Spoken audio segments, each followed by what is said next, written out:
Prism Sports presents Eagle League Professional Box Lacrosse. Brought to you by Gold Medal Sporting Goods, the official retail outlet of the Philadelphia Wings.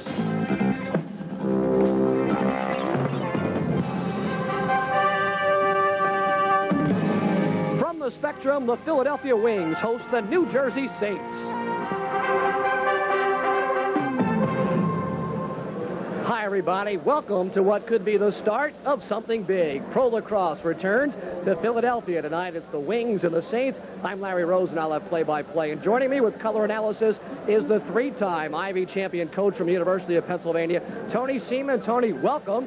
What can we expect from the Philadelphia Wings and the New Jersey Saints tonight? I think we're going to see a very exciting game filled with a lot of offense, a great deal of shooting, and I predict a high score. I guess the only name recognition player would be John Grant, the one-time Philadelphia Wings leading scorer, returns to Philadelphia, and a triumphant return, one would hope. I certainly hope so. John, of course, one of the premier box players in the United States.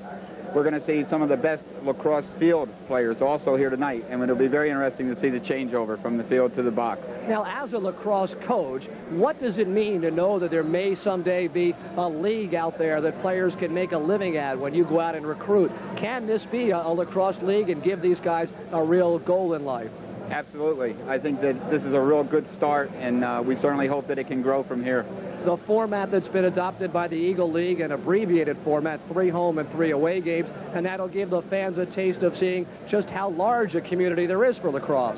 Yes, and I think a real good way to start was to come to 4 of the main areas of lacrosse on the Eastern Seaboard. And as a coach, these are the places, the hotbeds, if you will?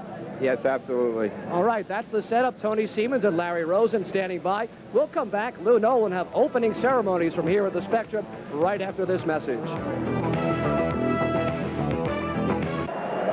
And from the Philadelphia Spectrum, let's go down courtside to Lou Nolan, the voice of the Spectrum, and tonight's opening ceremonies. Ladies and gentlemen, the Eagle League Pro Box Lacrosse, please welcome the New Jersey Saints. Number 1 from Baltimore, Vinny Pfeiffer.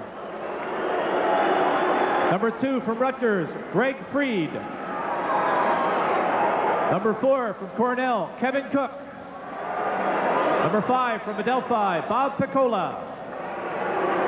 Number 6 from North Carolina, Jeff Goldberg.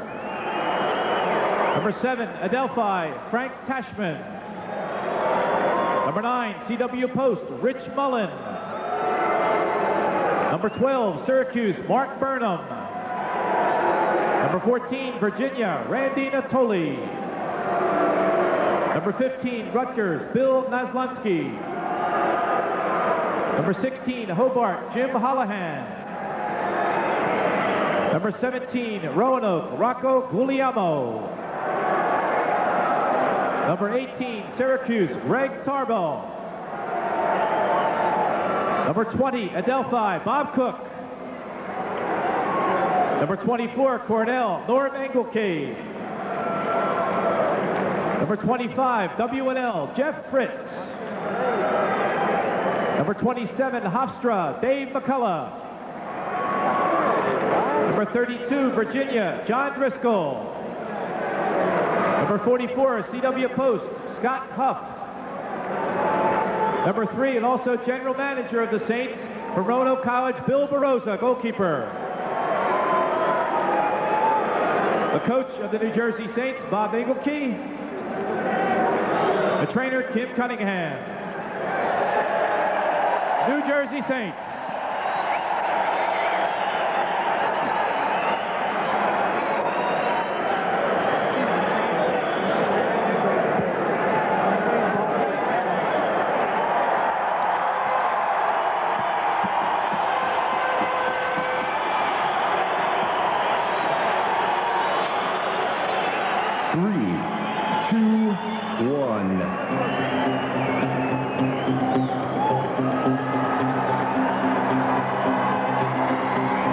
And now the 1987 Philadelphia Wings.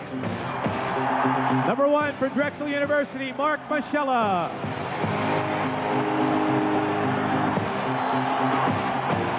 Number 2 from Johns Hopkins and Towson State, John Tucker.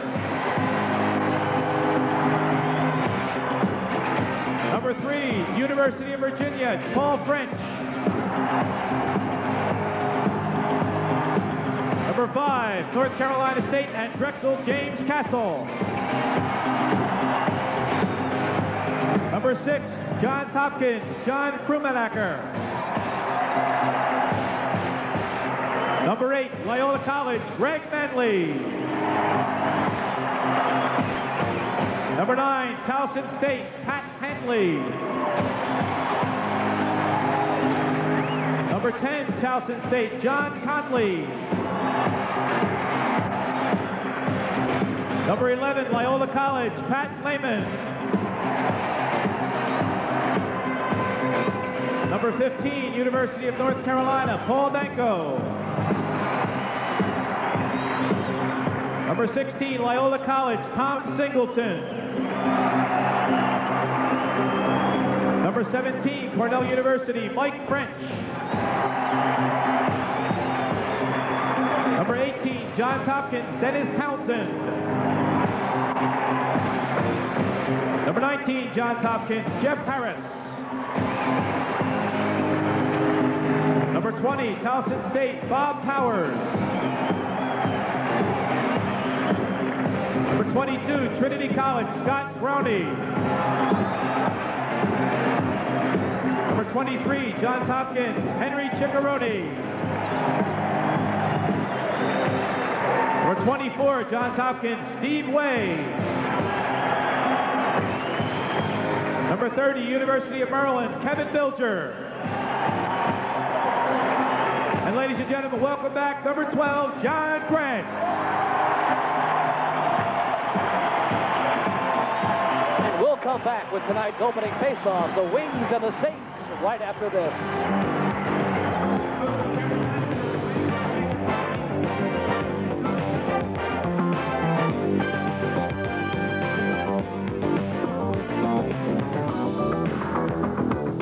Some of the finest collegiate lacrosse players in America now playing the indoor game. We're underway. Larry Rosen with Tony Seaman. And the Wings in black trimmed with silver against the Saints in navy blue trimmed with gold. The Saints moving to our right, and we'll pick up the action.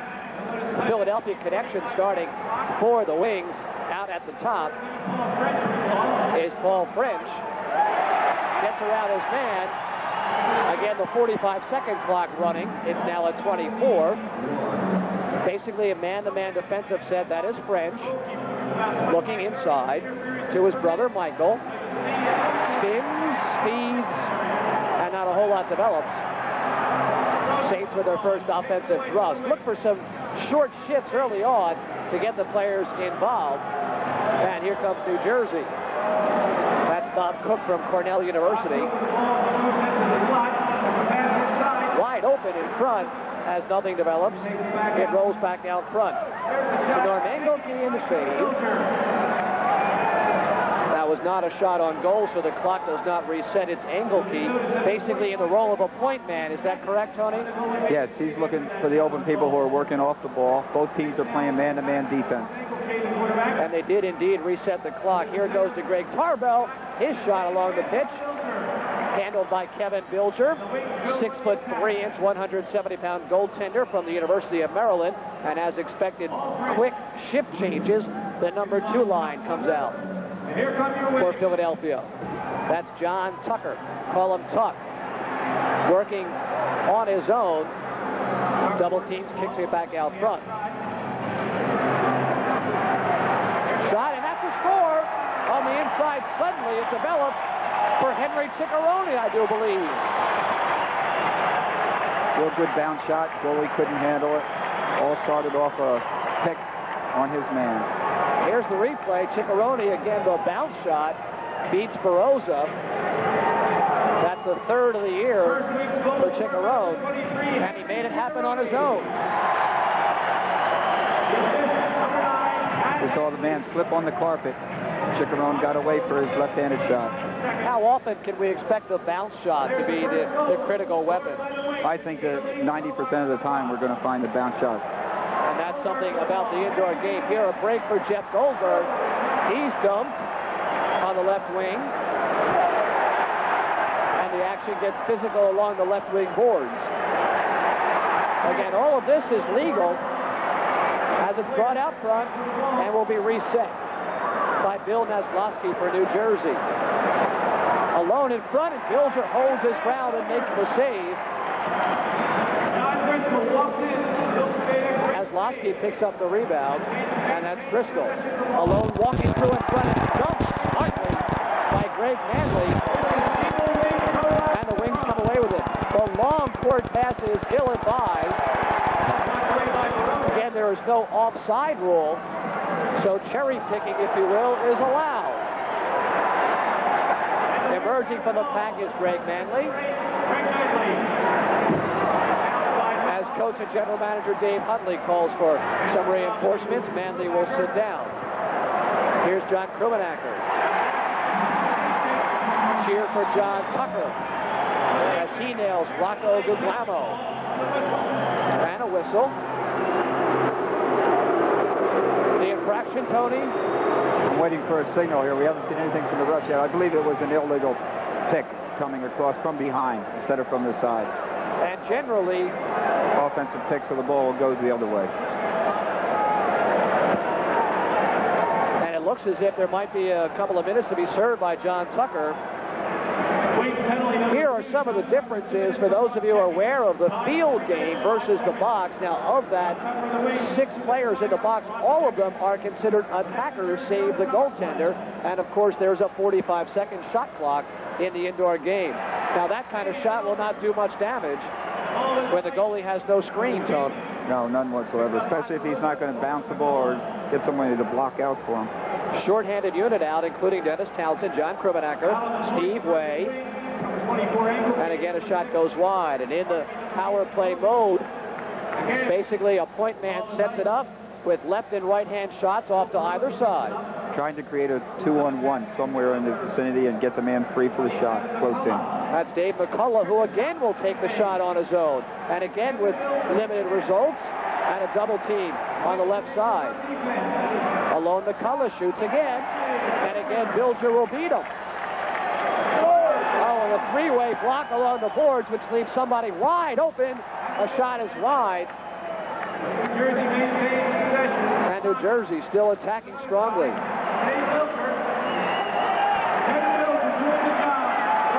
And Kevin Bilger has been the difference early on for the Wings. As here comes Barossa to set the attack on his own. That's Tashman. With the goal being smaller in the box game, 4x4 instead of 6x6, we see the goalie stick always down below his knees, where in the field game you'd see it up above his shoulders a great deal of the time. So they're trying to prevent the 5-hole as much as possible, the proverbial between-the-legs shot. Yes. It allows him to be wider with his legs, too. And really the goaltender will stand still and make you make the first move. Again, a shot from up top from Bilger, making the save. Jersey on the power play. They've controlled the offensive without getting really a high percentage shot on the inside.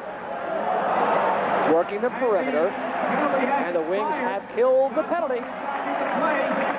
Short-handed situation is over. John Tucker is out of the box. That's Mark Burnham looking in front, and that one hit the post. Burnham beat him cleanly, but it hit the post. Here's a breakaway on the inside. Shot and a save by Barossa. That was Scott Brownie who got behind the defense, and how does that happen? A quick look up by the defenseman who picked the ball up, saw his man breaking downfield, hit him with a real good pass. So we're 5 minutes plus into the first quarter with just the one goal by Henry Chicharone. Action behind the net is furious with double team. Called a triple team, and the Wings come away with it. Saints caught in a line change. That line change enabled the Wings to go into a double team defense, which they did behind the boards. And Paul French comes out with it and leaves at center for Brownie. Brownie at a Harrington High School in suburban Philadelphia, a member of the Eagle Eye Lacrosse Club. A shot inside by French is blocked by Barossa, and he comes away with the loose ball. Not a forechecking unit for Philadelphia. They'll try to fall back quickly and a left wing pass. Very physical, but relatively clean, if you would. There's Jeff Goldberg, who has a lot of international experience for a young man. Played down in Australia, number 6 for the Saints, a member of the American team in the Challenge Series here at the Spectrum, and a high scorer. Goldberg is one of the better shooters in the game, but he's a sidearm shooter. Shot is wide once more. And I think in the box game, one has to become an overhand shooter and sort of really be effective with placement. And the Saints break out. Here they come, 2-on-2. Try to beat your man head up, and a weak shot. Thrown in on goal by Mike French. French is 33 years of age, banging with Bill Barossa. And he comes out with it, has a man alone in front. And he can't quite get it. And the loose ball off the hands of Hanley. And out comes Goldberg, 3-on-2. This is what you hope for, but he's drilled. Oh, was he drilled. And again, Barossa leaves his crease to take the man. Barossa giving up his body. And here comes Jeff Fritz. Walks in, 10 feet away to Goldberg. Switches hands. Still no shot. And it's John Tucker for Philadelphia that comes out with it. Barossa, very physical on his own down to the Saints crease. Yes, very much so. He's a very physical person. Tucker walking in around 2 men. Pass in front, and wait a second. Time has been called. A crease violation against Philadelphia. Why don't you explain the crease violation, Tony? The offensive players are not allowed in the crease if it affects the play in the box game with the ball or in screening the goalie. You must stay outside of the 9-yard radius crease. So we've played almost 9 minutes with just 1 goal by Henry Chicharone. And Philadelphia playing some intelligent defense. Good pick on the inside. And that frees up a shot from the tally, or call that Piccola rather, for New Jersey. It hits off the backboards. This the number 3 unit with Dave McCullough working the point. Jeff Fritz, the left-hand shot, working off to his left. McCullough will try to do it alone. Screen in front, loose ball is picked up by Fritz. Another shot. That one hits the crossbar. So New Jersey's hit a pipe and a 2-on-0. Here comes Chicharone, losing his speed and never gets a shot away. Great job by Scott Huff to come back and help out. And a whistle on the inside. That was Greg Manley, who seems to be hurt. Has that left side pretty heavily taped up, and you certainly could see the difference in his speed. There was a clear breakaway. He really had 2 or 3 strides heading down to our right and was caught up to easily by Scott Huff. And he's suffering a very deep thigh bruise. But a penalty has been called, and here comes John Grant in the 5-on-4 manpower advantage, Philadelphia. Grant, not much of a shooter, although a great goal scorer in his day, loves that over-the-shoulder pass. That time he sat up Lehman. And here's Grant once more. With 2 lefties to his left and 2 righties to his right, he'll shoot himself. Barossa beats him, again going for the 5-hole. A drill by Paul French in the corner. As Engelke comes out with it. Now Grant has a man in front. Wide open net, score! Perfect play on the inside as Pat Hanley gives Philadelphia a 2-0 lead. On that play, Mike French, if we watch the replay, we'll see Mike French be completely unselfish here on a great pass over to Manley. Manley's got the open cage, but Mike French is the reason the goal was successful. Now, is it a goalie mistake, or does he have to come out and commit to the shooter? That's going to be up to the goalie. I think he's better to stay in. But Barossa chose to come out. As you had mentioned earlier, Barossa's very physical. It cost him on that one. For Hanley, that's his 3rd goal of the season from John Grant.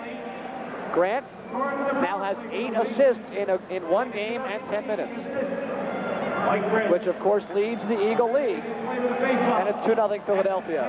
That's one of the differences of the box game as compared to the lacrosse field game. You're only allowed 1 assist on the same goal. In this game, you're allowed 2, so it was Grant and French for the assists. Thank you. And of course, the penalty is over with the power play goal, Philadelphia. And And the Wings will trigger with Krumenacker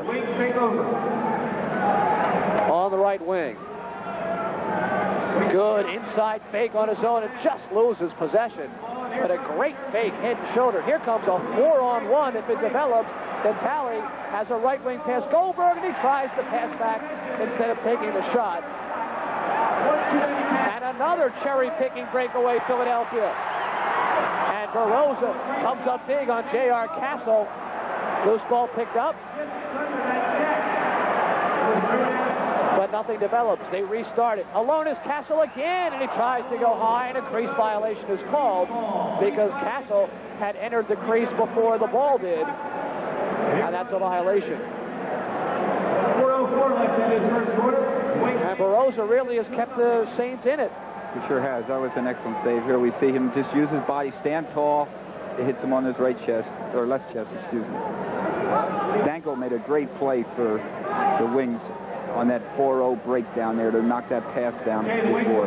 He was playing trailer and intercepted Jeff Goldberg's crossing look. And now with 3:35 remaining in quarter number one, it's the Saints still not yet on the scoreboard. Lots of action around the crease as Tucker comes out with that rubber ball, and he'll start it up himself. Here comes the Wings.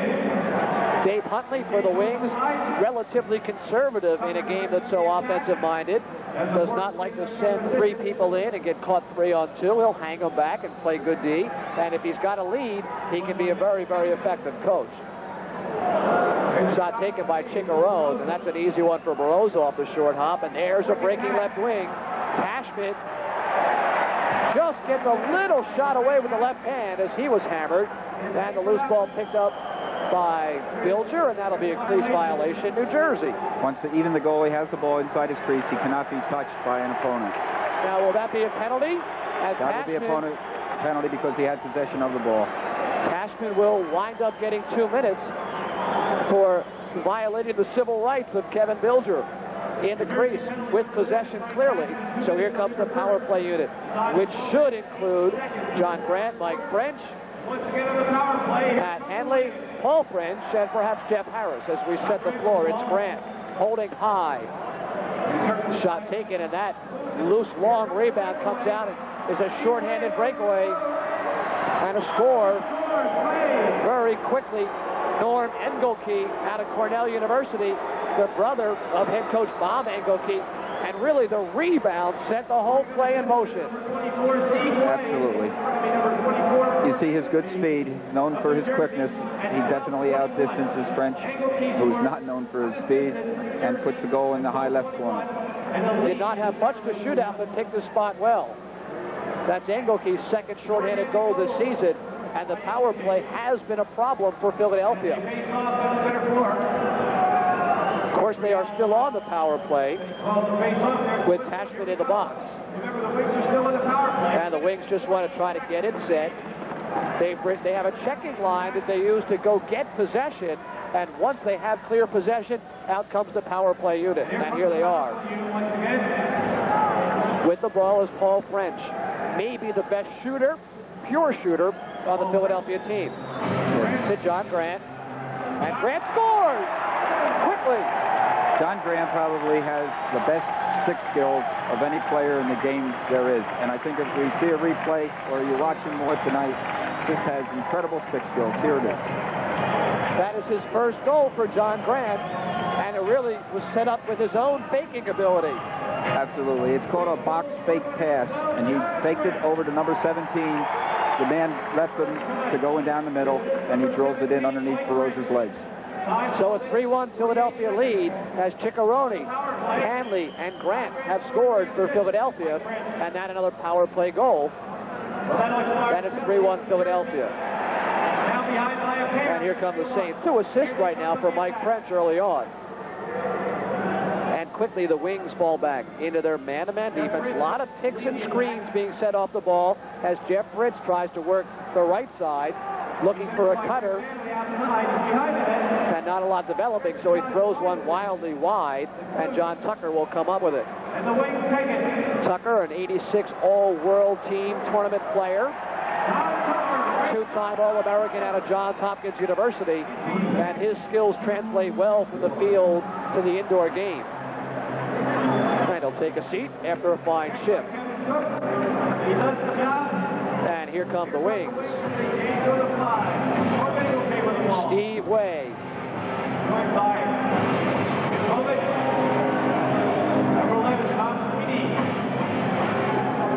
To Hanley.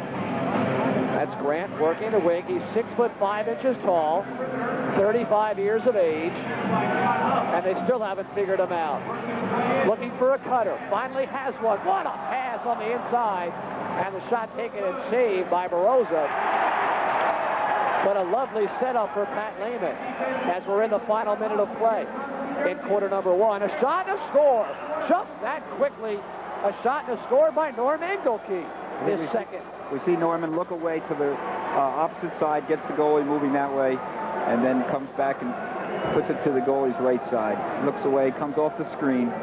He used his own defensive man to shoot the ball off of under his armpit. See it come out past his hip, and the goalie doesn't have a chance. Well, that is really a precision shot. You talk about picking a corner with not much to shoot at. Norm Engelke keeping the Saints in it, 3-2, with 40 seconds remaining. And the Saints on the offense. That's Bob Cook out of Cornell University, trying to work around J.R. Castle, nothing doing.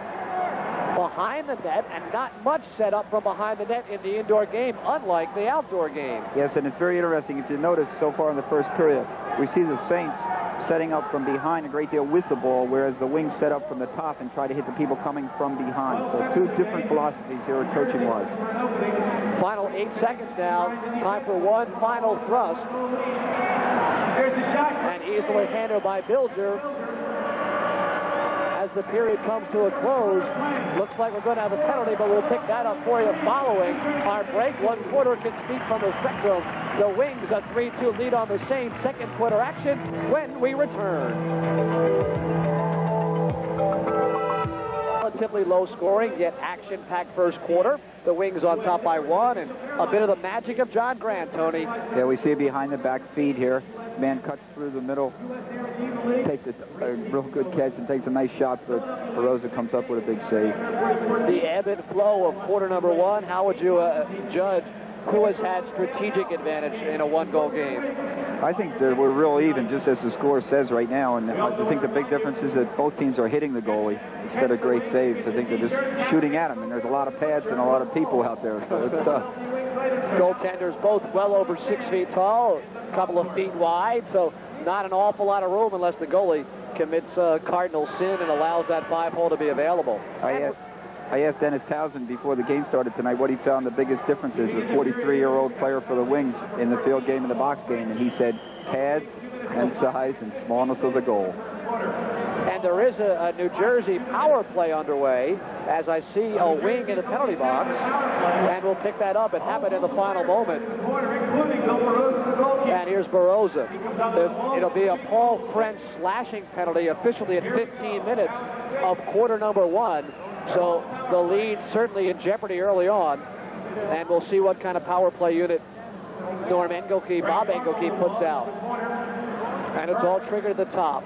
Again, a box set up much like hockey, trying to keep that slot area open. And the shot is taken off by John Tucker with relative ease. Tucker will work the right wing, burst of speed to try to get himself in position to at least rag some clock. And shorthanded, do you look to score, or are they basically time killing? I think they're going to try to time kill it, but if they get somebody loose in there because of their double team, then they'll take the shot. In the Super Series, here it is. Tucker works alone, shot, and no goal. And now the light comes on. It looks as if Al Blau, the referee, may be waving this shorthanded goal off. We'll wait for an indication. It looked as if Baroza did indeed have it frozen, and now a conference with the goal judge. What do you think, Tony? I don't think Billy saw the ball, and I don't think he knew where it was. I'm not sure it was frozen there. I thought it... Here it comes, of course, ragging in the center zone, trying to break free a winger. Tucker wide open. Wide open. The old give and go. Gave it right back to him down the middle. And there it is. No one can see it. Tucker's got his hands up, but... And from the crowd reaction, apparently there will be no goal. He goes low, switches hands so well, and the ball did not totally enter the net. It must go all the way across the line, not just a part of the way across. So no shorthanded goal, Philadelphia. I think Dave Huntley is going to be upset with that call. He's talking to Al now about it. He certainly is not happy. Shots on goal in the first quarter, 13 for New Jersey, 10 for Philadelphia. 3 penalties, 2 to New Jersey and 1 to Philadelphia.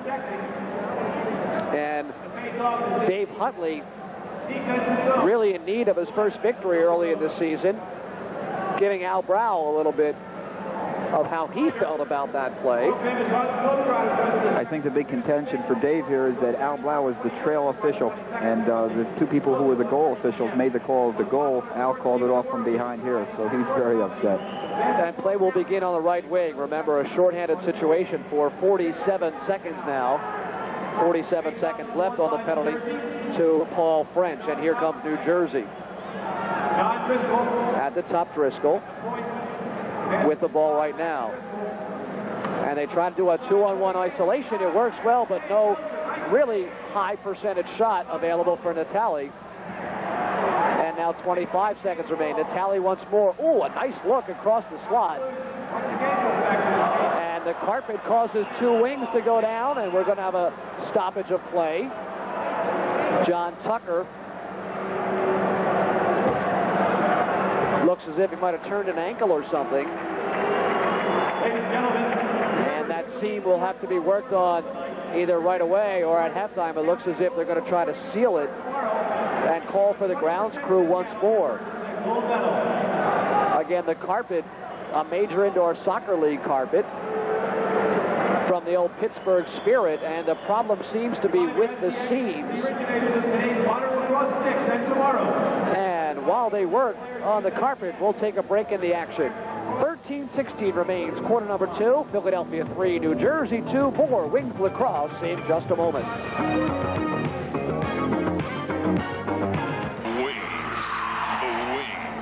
The Philadelphia Wings are back on Valentine's in a wild game of Pro Box Lacrosse. Saturday, February 14th, a tough, ugly game. The red-hot Philadelphia Wings take on the Washington Wave. The Eagle League presents the age-old sport of lacrosse. Now indoors at the Spectrum. Lightning fast, high-scoring, hard-hitting, rough, tough. But with the finesse of the world's finest athlete, there will be no love lost between these 2 teams. The Wings versus the Wave. The Philadelphia spirit lives on. And everything under control, back at the Spectrum.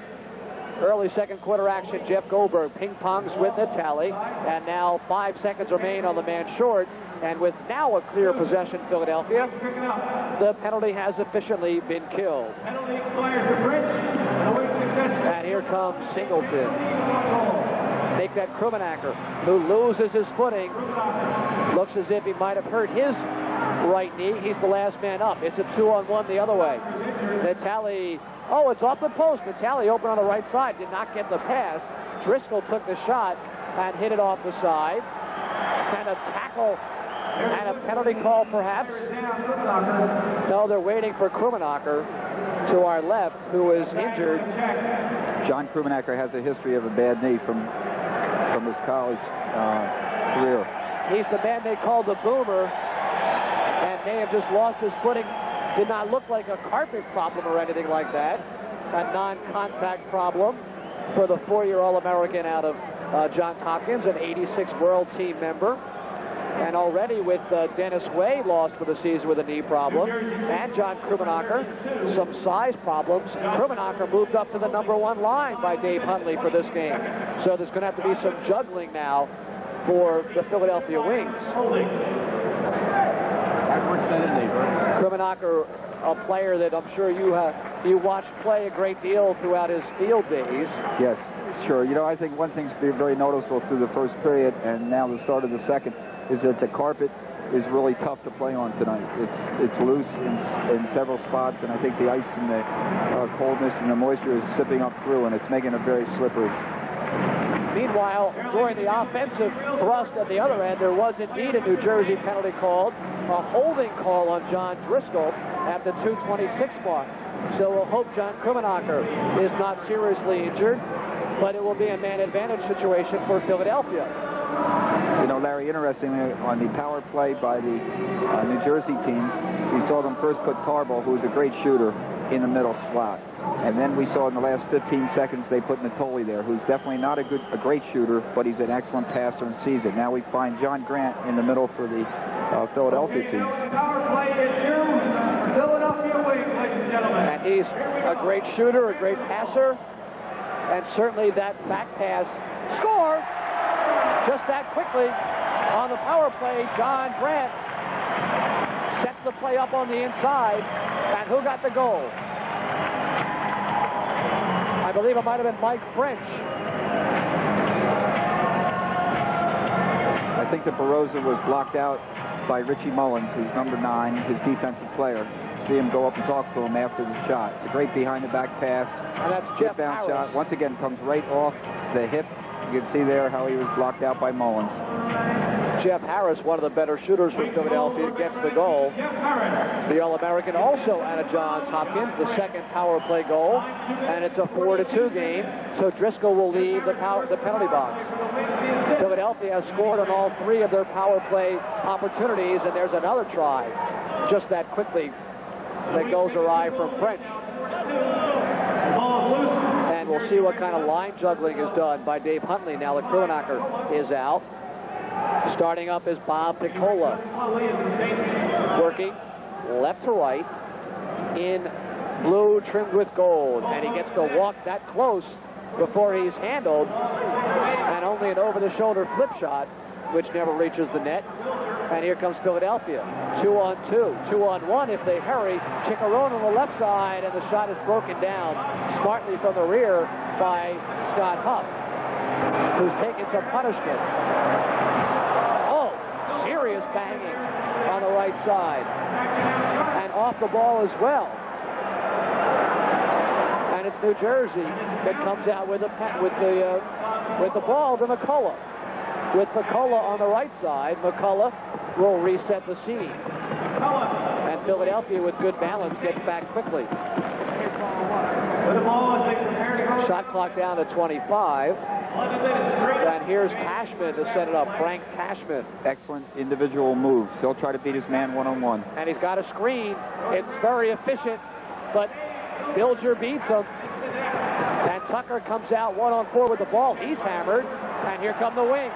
Again 2-on-1. Again Chicharone on the left wing. Takes the pass. Shot it wide. A little bit of standing around going on. Well, Philadelphia goes for the line change. Again, at even strength, 5 minutes in at quarter number 2. Shot clock still over 30. And that's Paul French. Has a man up the slot. Gets it to him. And a great save by Barroza. They try to beat him around the feet. And quickly recovered by Philadelphia.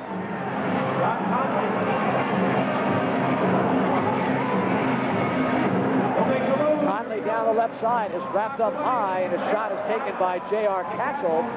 That's handled. Philadelphia controlling the boards, if you will, getting all the rebounds. Good ground ball effort, really picking the ball up off the carpet. Another slip on the carpet.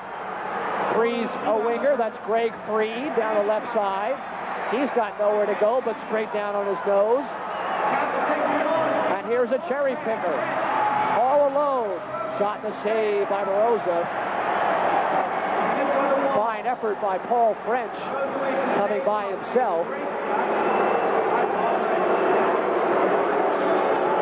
And back come the Saints. That was a great save by Bill Barroza in the goal. Looked like he had come out quickly and then had to get back into the pipes in a hurry. Here we go, New Jersey. Norm Engelke. And Norm Engelke, the coach's brother, getting a lot of minutes, and has both goals. Starts it up to Guglielmo. An over-the-shoulder a la Grant pass, but not with the precision of a John Grant. And at the top is Engelke. Again, Bilger comes up big. And the shot clock reset. Nair's wide open in front. That looked like a goal. Look, it hit the pipe. So that's the third crossbar. And a breakaway for Tucker. Stops. Look. Scores. John Tucker all alone.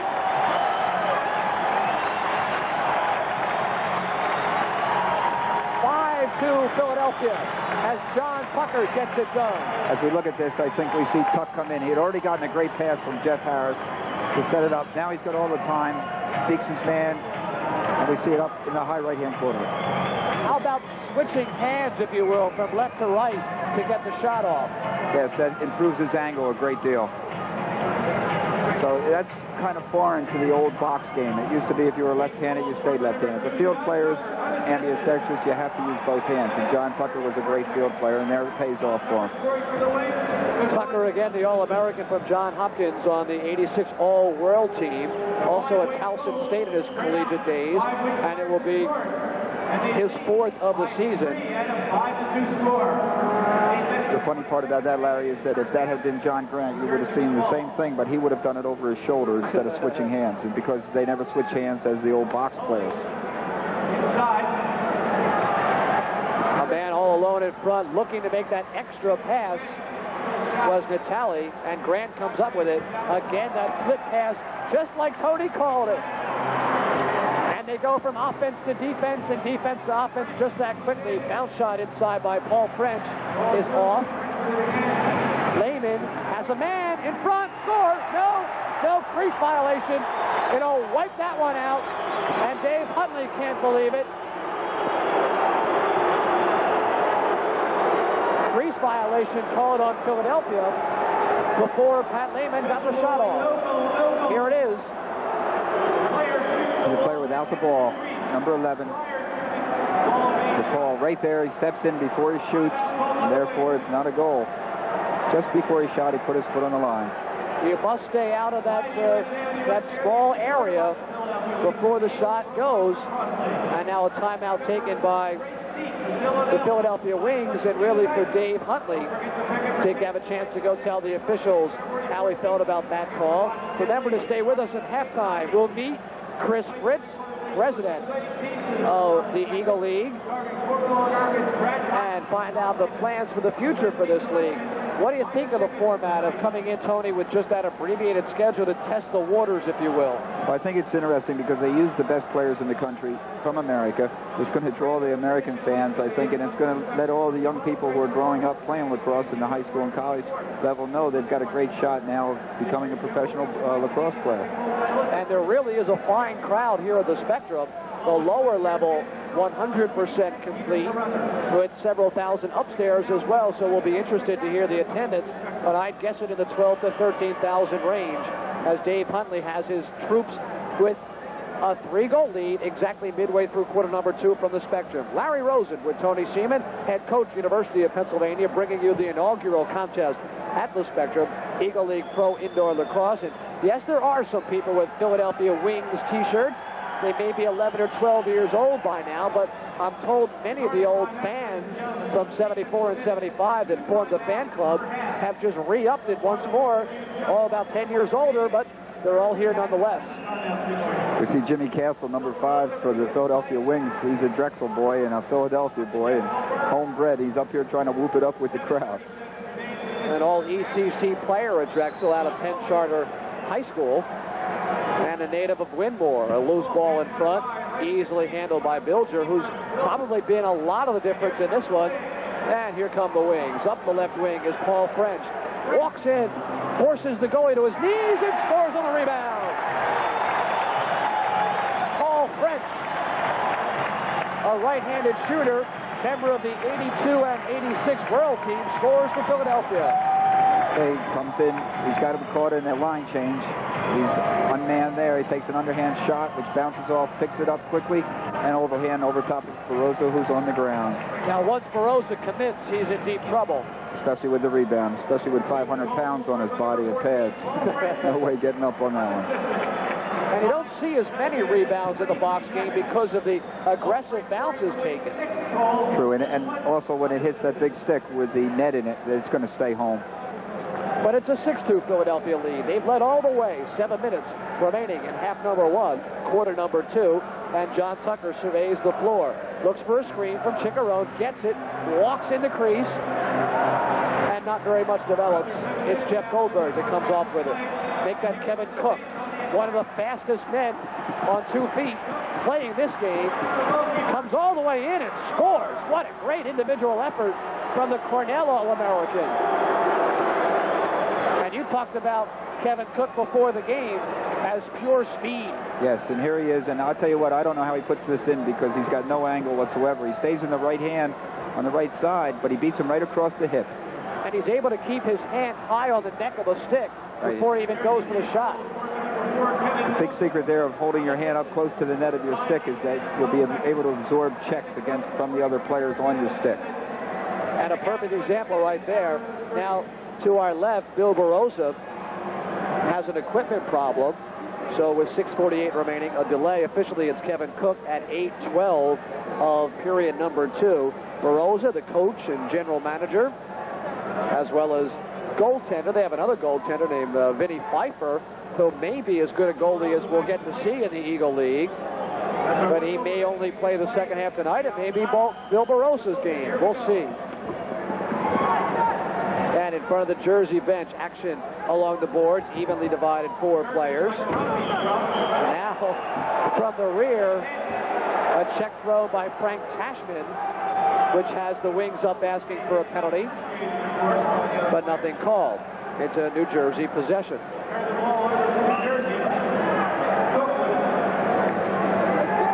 Tashman, playing the right shooter's role, will work off a screen as up at the top, it's Scott Huff with the ball. Huff gets a pick from Fritz. Can't do much with it. Back to the top. Shot clock to 24. We've not talked about the clock more than a half a dozen times on the night. That's how quickly the offense usually unfolds. Man-to-man defense all over the floor. Here's Jeff Fritz. Bounce shot around the shoulder of Bilger. Where is it? Finally in the net. And a quick crease violation called. Philadelphia possession. John Grant, great offensive player. Limited on defense. And here's Grant with that left knee tape. Sachets up the right wing. And looks over his troops. Has about 8 inches on Scott Huff. And Huff trying to outquick him. Grant with that stick high, finally double team and loses possession. So when the double team arrives, you got to kick it to the weak side, just like in basketball. And John had his stick in his right hand for a brief period. I think it was a shock to the right hand, so he lost the ball. A Whistler handled by Bilger, loose rebound. Picked up by Philadelphia. That's Conley. John Conley, the shortest player in the Eagle League and 5'6" tall, and I'll give him a round of applause being out there. Now he's kicked cleanly, but gets it back. Goes cross to French, gets a screen. Shot, looks like it hit the face of Rick Boland inside, and comes all the way back with 4:35 remaining. In a low-scoring, yes, 6-3 is a low-scoring first half. Very. Shot clock is at 8 since it did not reset. So quickly from long range, the shot is taken just to reset the clock. And we'll see which way possession goes. It's off a Jersey player, Philadelphia, to retain possession. And here they come. Paul French, who now lives in Philadelphia out of University of Virginia, gets a screen. And there it comes loose in front. Shot and score. Yes, indeed. Mike French once more off a crazy hop inside. Once again, a rebound and picks it up. Mike French is a great stick control player. Here it is.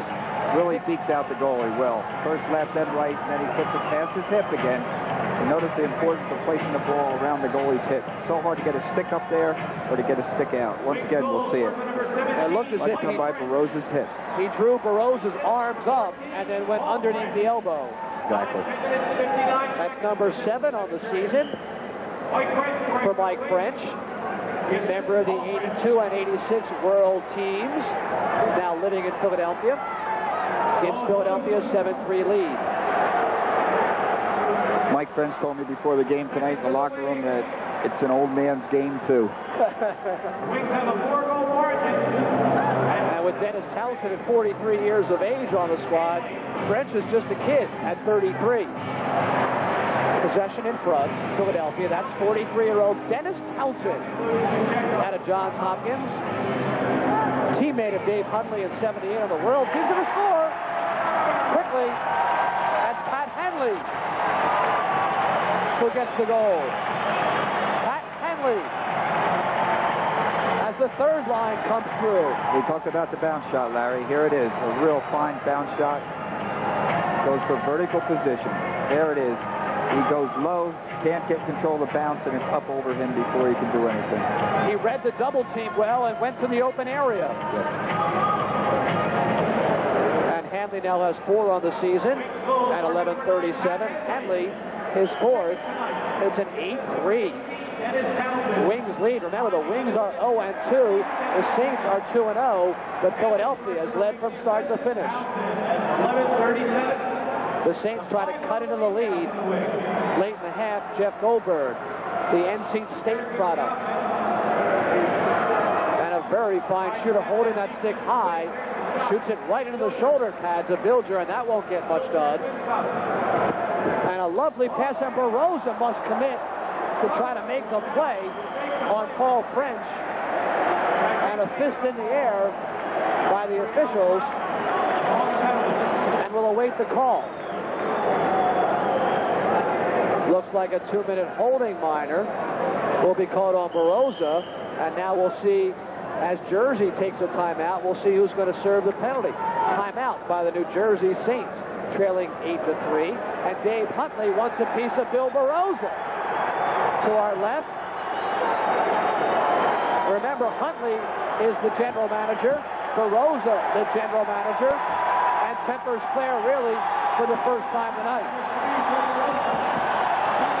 And Dave's a fiery guy. Yes, Dave sure is. He's a competitor.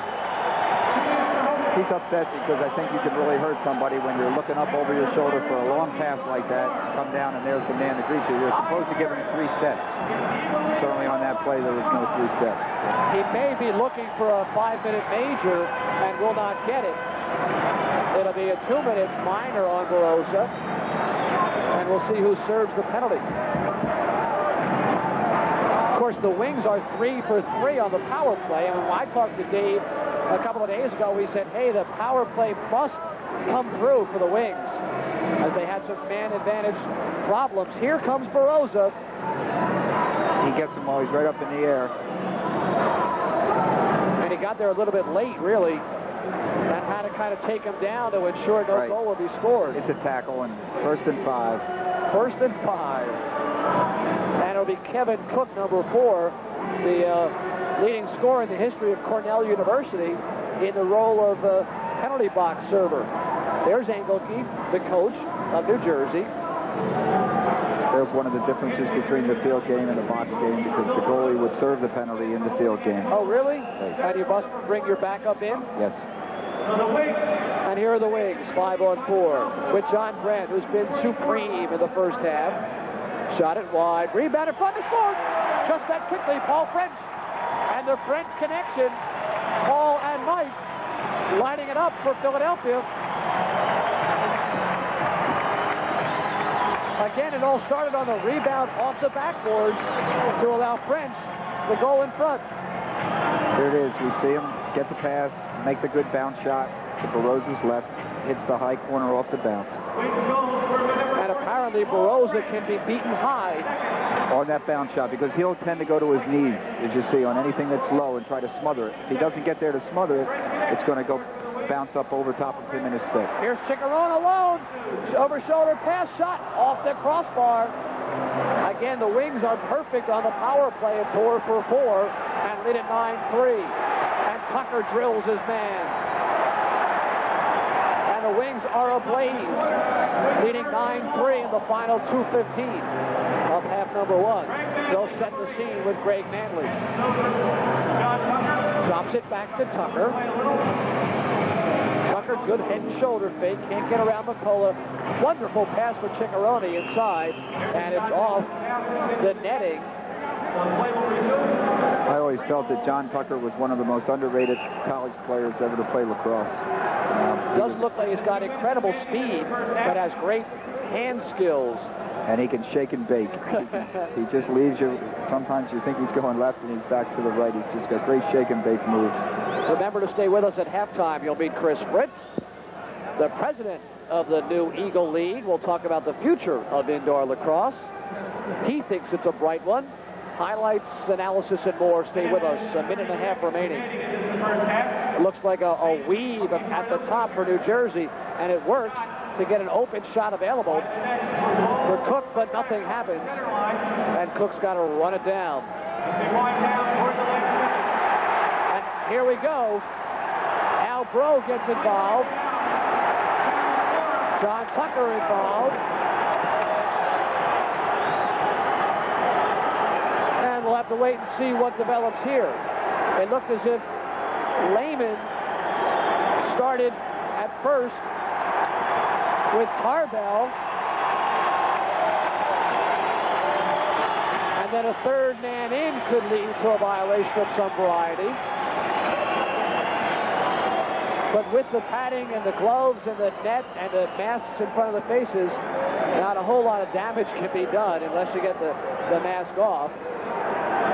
And already Tarbell out of Syracuse, one of the leading players for New Jersey, is in the box, and that will hurt New Jersey. And we'll see what kind of penalty calls we get. See, Al Blau was in there like a flash. Al Blau's profession, other than refereeing, is he's a high school wrestling coach up in Long Island. And he used some of those skills to pin the two players to the boards. Lehman does not want to go into the box, as he's working the crowd a little bit. And it looks as if Al might have a bench minor now. All right, Greg Carbo will get 5 minutes for fighting.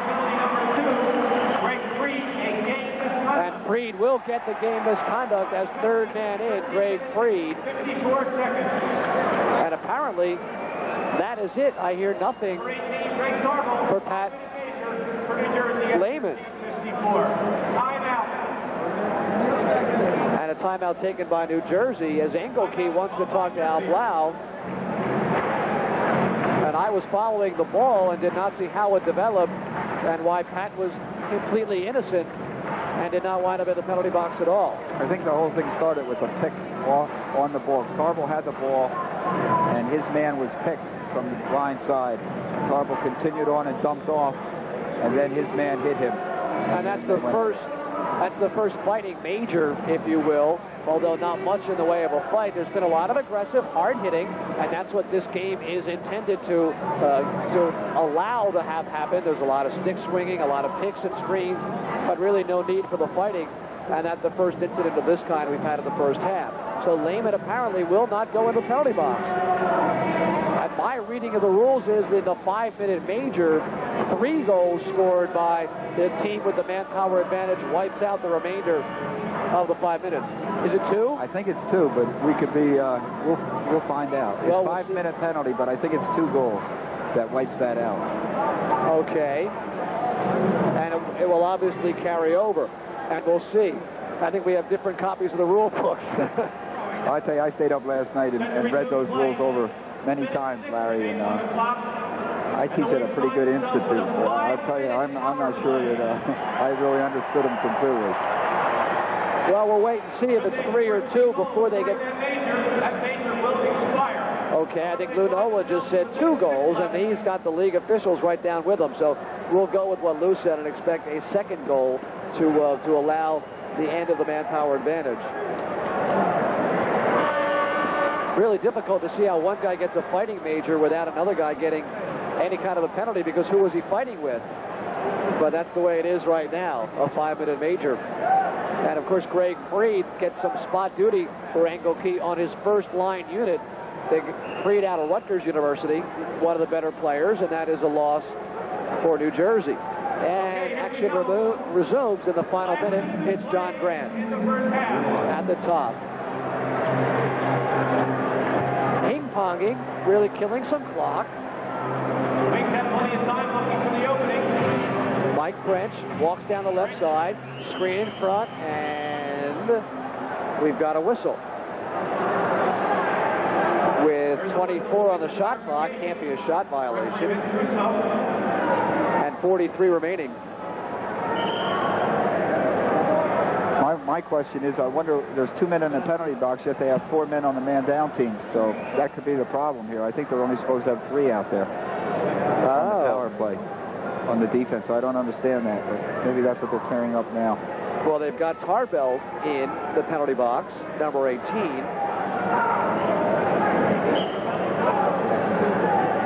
And Freed, number 2, was announced as a game misconduct. And now New Jersey is doing all the arguing, so you may well be right, Tony. Ladies and gentlemen, the penalty's been called for too many men on the floor. So they do get an extra minor for too many men on the floor. So now they should only have 2 out there. And can you play the indoor game with 2? Obviously in hockey, the additional penalty cannot start. No, it's a penalty shot. Once you get down to only being allowed 2 men on the floor, it's a penalty shot. And I would assume John Grant might just line up for it. That's definitely who's going to take this one. And here it is. John Grant versus Bill Barosa. And the crowd stands in front of us to see John Grant.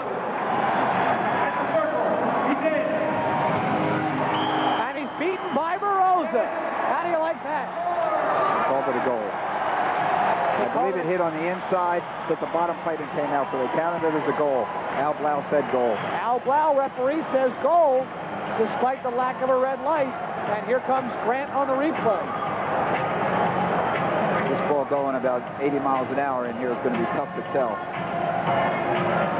I don't see how it's a goal. It looked like it was off the outer crossbar. See if we can get it down here. Rosen does not look very happy. Scored by John Grant, unassisted at 1917. Well, that never went in. I don't think it ever went in. Coming on the penalty shot. Maybe box lacrosse is going to have to go to the referee upstairs on the instant replay. Well, we'll do it for him. That one did not go in, but John Grant will take it, his second of the night on the penalty shot. So now it will still be 5-on-3, and the Wings can blow it out a little bit further at 10-3 with 43 seconds remaining. Driscoll having some words for Barosa, the general manager being asked to cool down a little bit. Well, Dave Huntley feels that he's had 2 goals taken away from him tonight, one in the first and one in the second period, so this maybe makes him feel a little better. He there gets a freebie here. Well, Barosa beats a legend man-on-man in John Grant, and the goal scored nonetheless. And it's a 10-3 lead. And here they come again, 2-on-1. Walking in alone, and a nice block off by New Jersey, by McCullough. And it's Barosa giving him the business behind the net in the final 30 seconds. Loose ball in front, shot, and a save. Great save. Rebound and a save. Barosa rises to the occasion.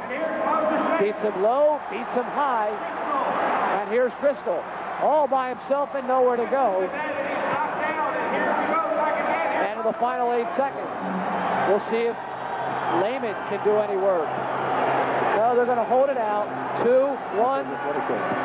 And that'll do it. First half has come to an end, and the Philadelphia Wings have come to play. A 7-1 second quarter for Philadelphia. And we're through one half of play at the Spectrum with the Wings on top of the Saints by a score of 10-3. Stay tuned for our special interview, highlights, and analysis, all coming up at halftime.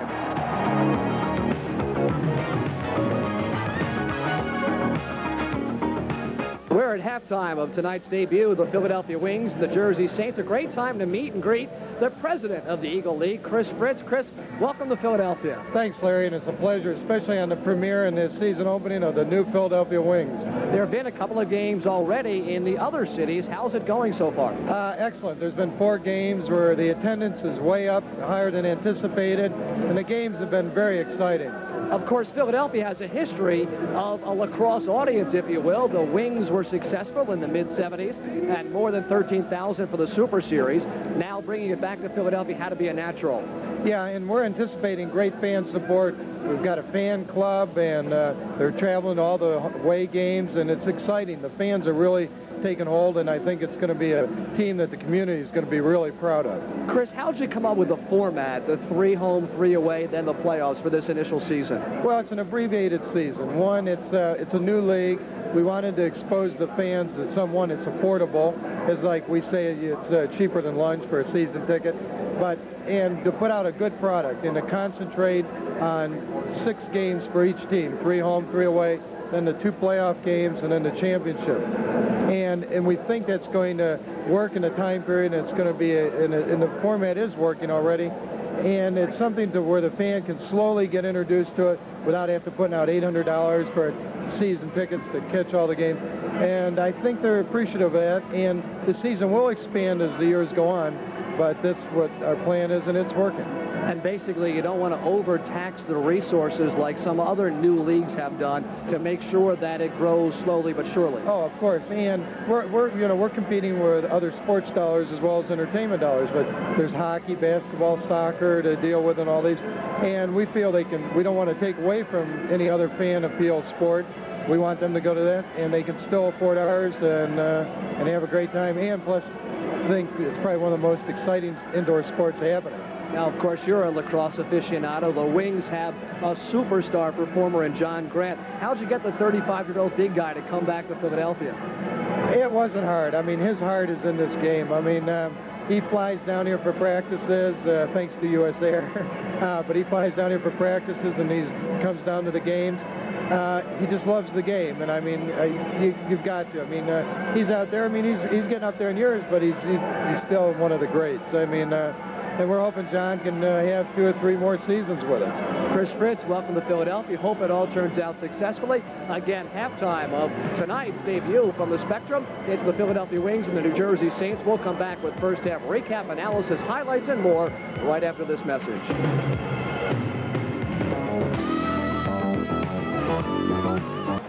And really a lot of great offensive highlights to go back and look at from half number 1, heralding the return of the immortal John Grant. Here he is, Tony. It's a great stick handler, and here he becomes the great shooter. Great fake over there. We call that a box fake pass, and here's the underhand bounce shot between Barroza's legs. That was goal number 1 of the season, and of course of the night for Grant. Here now the disputed penalty shot goal, which we don't think really went in. No way. Did not go in the goal. It's a Christmas gift from Al Blau to the Wings. We'll take it. And of course the red light never came on. Looks like it hits the outside of the pipe as Barroza, general manager and goaltender, did not like the call. Here, of course, Kevin Bilger, who's come up big. We're going to see him hugging the pipe, making a great one-on-one save here. It's underneath, gets the bottom half of the stick, catches the ball and pushes it out front. And Bilger's given up only 3 goals in 30 minutes as we look at the scoring summary. A 2-0 Philadelphia lead early on. Norm Engelke, the coach's brother, has both first period goals. And, of course, John Grant's goal, the difference, 3-2 after 1. The second quarter, though, really all Philadelphia, a 7-1 Philadelphia advantage in scoring. Most of them coming via the replay, via the rebound, I should say, Tony. Yes, that certainly has been a big factor in the second period, as well as the Paul and Michael French connection. Paul French has 2 goals and 1 assist. Mike French has 1 goal and 3 assists. So that's 7 points between the 2 of them. An injury update as the teams prepare for half number 2. We saw John Krummenacher one of the better wing players, Boomer, the All-American for 4 years out of Johns Hopkins, who was on the USA World Team, will not play anymore tonight, and maybe no more this season.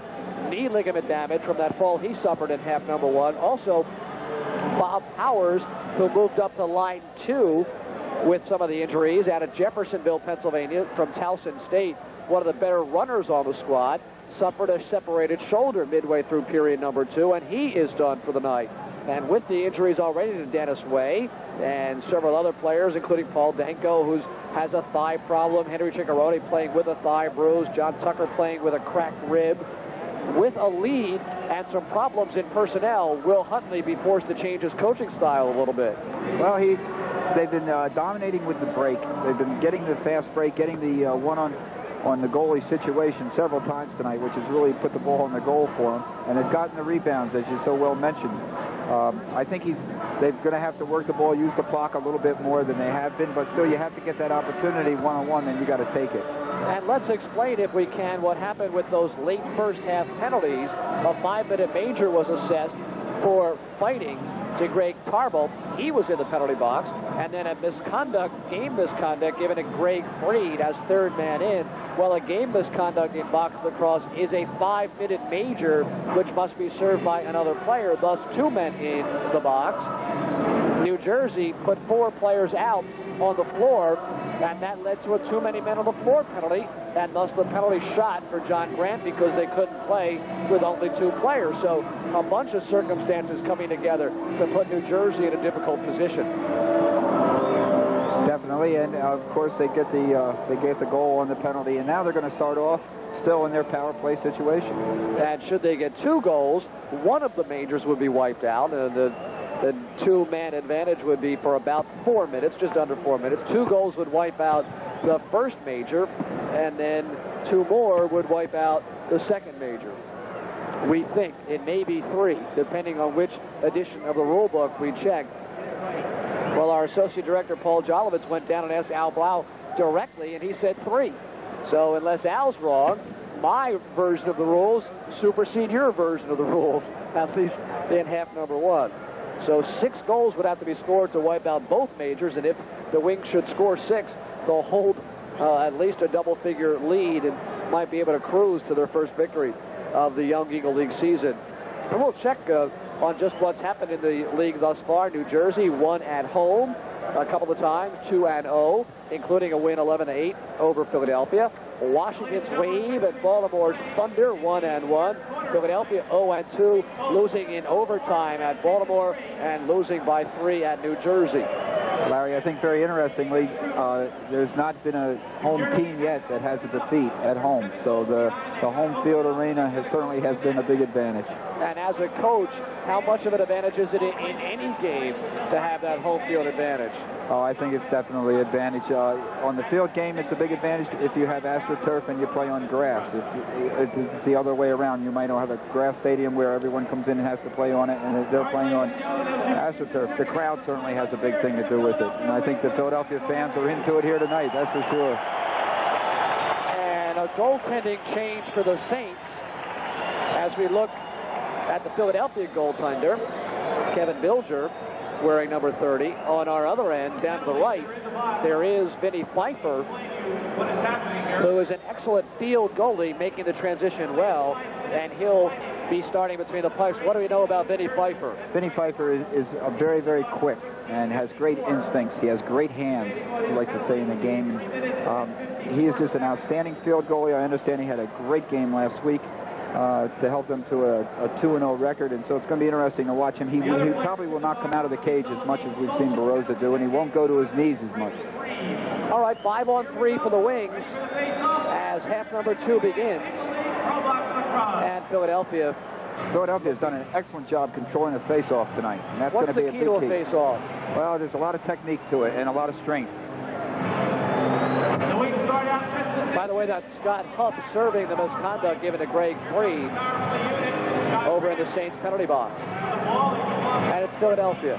John Grant wants the ball on the right. And what is a 5-on-3 different than there's a score right that quickly. Scored by Pat Hanley in the 5-on-3. And what's the key to a 5-on-3? Well, they stay out of they don't have the middleman set up. As you can see on the replay, John Grant now moves to a side and try to work as a diamond. And that's what they did very effectively there. And they go cross-side, skip a man, hit the corner man, and he puts it away. A nice overhand vertical shot. And that is a hat trick now for Pat Hanley. 32 seconds of the third quarter. And now New Jersey gets one man back because a couple of goals have now been scored. It's 5-on-4 with only Scott Huff in the box. Mike French now has 4 assists on the night as he gets an assist there. Another nice job by Dave Hundley's checker team. They get the ball back once they lose possession on the faceoff, and now they've got control, and they'll go back to the power play situation. Now it's 5 against 4. Interesting, the use of the checking line on the power play just to get that clear advantage. And Grant, 5-on-4, back in the traditional 5-man unit. And the right-hand shot is off the pipe and then off the glass, and Grant will hustle it down. You notice John will keep moving in the middle, trying to get one of the 2 corner defensemen to play him, and then he hits the man that's open up. Depends on which way. And that back pass so efficient. Shot blocked, rebound, wide open in front was Mike French. Couldn't get it done. 11-3, remember. Excellent double team. And a nice back check by Natale to save a breakaway. And it's Grant, the veteran, poised, sets the floor. Alone in the slot only momentarily. And a loose ball off the stick of French. Recovered on the right wing by New Jersey. That's Norm Engelke. Crosses in front. A shot, a shorthanded goal put in by John Driscoll, the All-American from the University of Virginia. So that's 1 goal back on the shorthanded situation. We see John really draw the goalie now, up high, then low, and then hits him underneath his armpit, underneath that left arm. You see it from the back of the goal. Makes a nice deke there.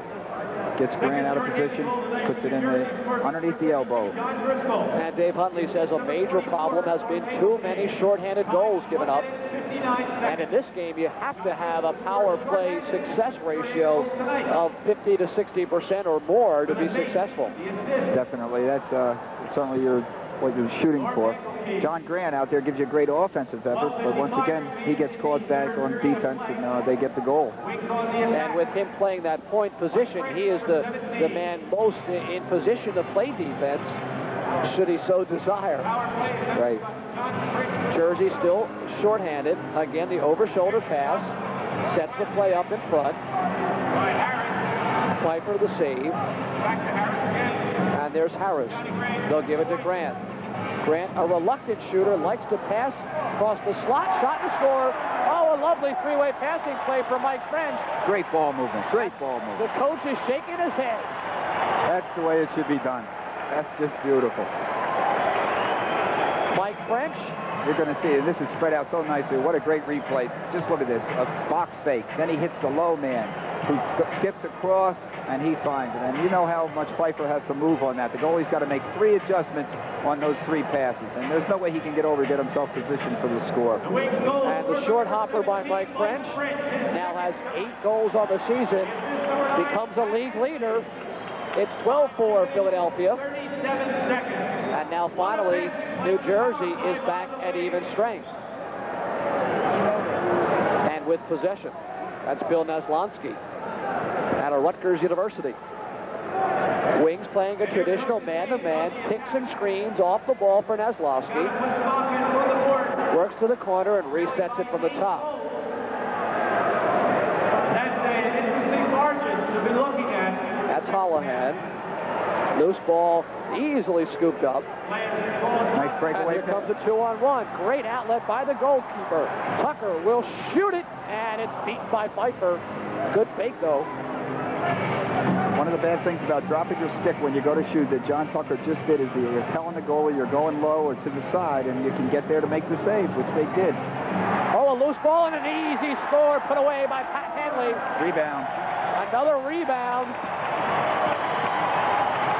They talk about the rebounds in so many sports. And in box lacrosse, it's even more effective. Absolutely. Here it comes loose, picks it up, puts it high over his shoulder. Real nice play. That's called opportunity time, the garbage man. That's Greg Manley that scored the goal. You know what his nickname is? Dexter. As in Dexter Manley, his first goal, playing with a bad hip pointer, but feeling better a lot right now. An assistant coach down at Loyola University, an All-American as a player down there, gets his first goal, and the Wings lead it by 9, and playing with a lot of confidence. Kind of a rugby scrum on the far boards, broken loose for Philadelphia, and that's Paul French. A little bit of a high stick. High stick and a low trip. And a low trip. So we get it by Al Blau owes them one. Scott Huff gets away with that one. And back comes the Saints. Behind the net, Frank Cashman. Nowhere to go. Again, as Coach Seaman pointed out, trying to start it from behind the net very often with limited success. Jersey controls the ball. That's Cook. Looks like a high stick violation, and perhaps a high spirits violation as well on Kevin Cook. You're just not going to score from 20 yards out on these goalies now. All right, we'll go back and check the save. By Bilger. It's outside. There's nobody screening. He's got full vision.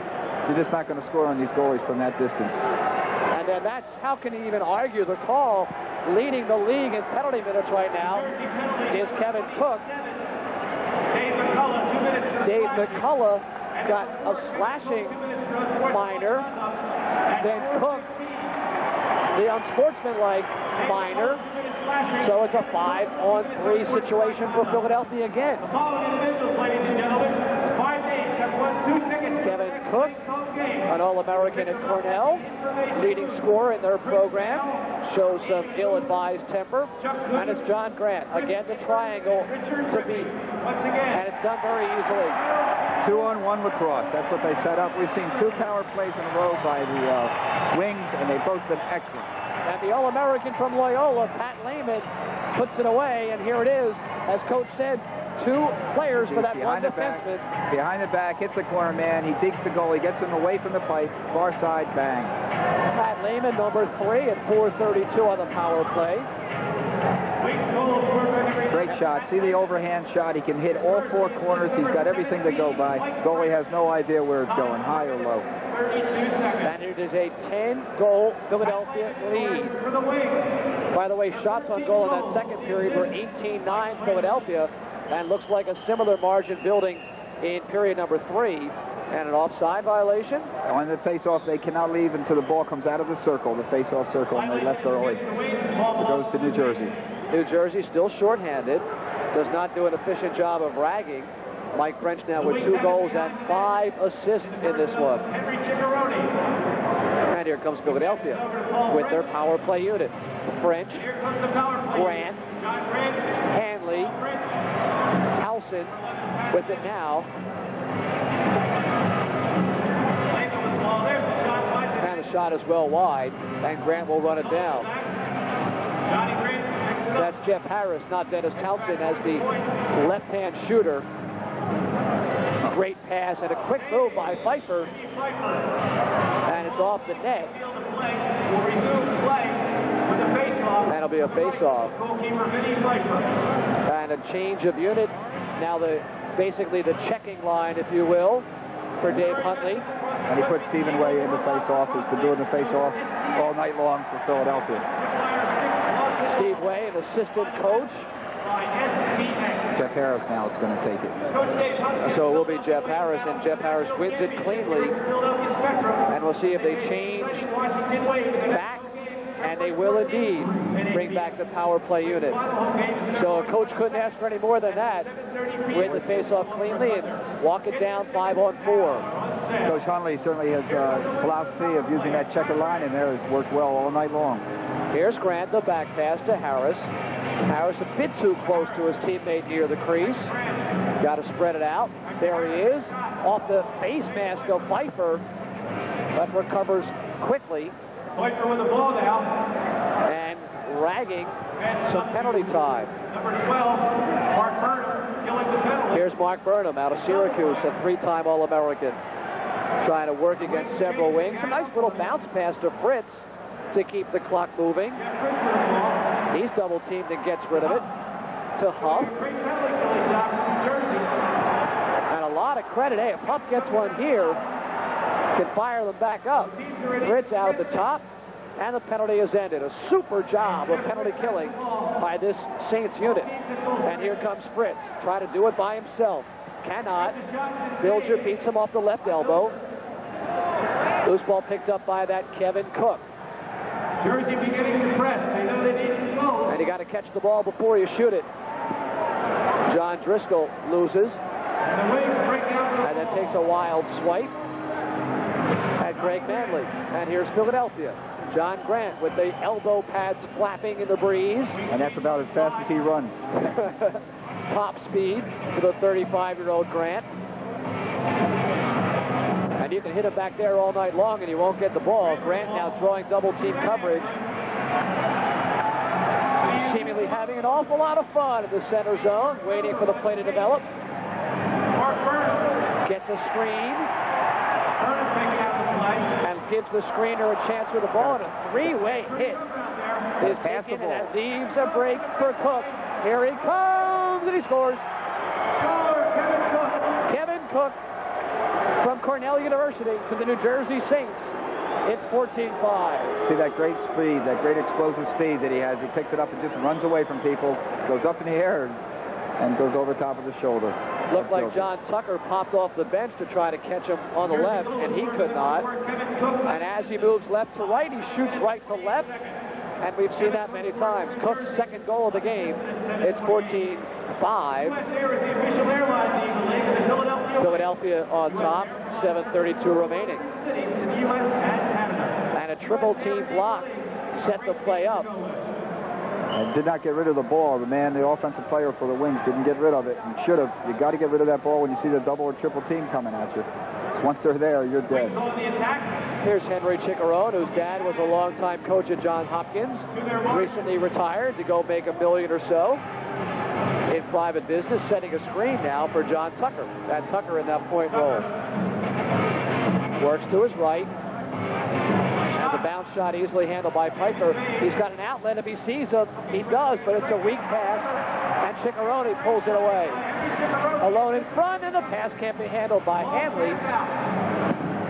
Make that Hanley. And the Saints in possession. A long left wing pass off the bench. Could have been too many men, but it's going to be a goal. I don't know about where Mark Burnham came from. Illegal substitution there. There's no doubt about that. He was 10 yards from coming off. He jumps out of the front corner of the box, and he's on the field. We'll see it again. Up the left wing, Burnham came in all by himself, 20 yards behind the nearest wing. And the reason was he came off the bench. But he does make a good shot. He fakes several times. And goes over the shoulder. There's the pass, and here's Burnham off the bench. And the man who's supposed to come into the box before he's released is about 10 yards away yet. They get one past the Rex. Yep, got away with that one, did Kevin Burnham. And it's 14-6. Goldberg can't pick it up. Loose ball on the carpet. And the Saints throw it away. Clear possession for Philadelphia. Philadelphia shorthanded by injury both before tonight and into the game tonight. Will probably try to play a little bit of a walk-it-up pace and nurse this lead. And here they come 3-on-2. Alone in front. No shot taken, as Pfeiffer gave no angle whatsoever to Jeff Harris. And sometimes no shot's the best bet. Well said, Larry. Yeah, it took Harris's angle right away. Had nothing at all. Wisely didn't take it. Kept it. The middle now cleared out as Grant works down the right wing. And you can't get the ball. You can climb all over. A penalty coming up. It'll be a holding penalty, I believe. Two philosophies of the game. Short and quick, and can really move with the ball. Big and tall, and you can't get to the stick. Great stick protection. Just uses his 6'4" or 5 inches, and does what he wants to do. John Grant, the master.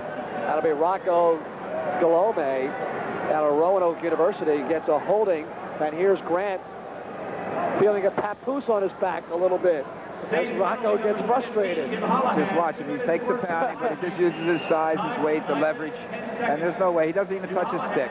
There's the foul. Takes the shot through the screen.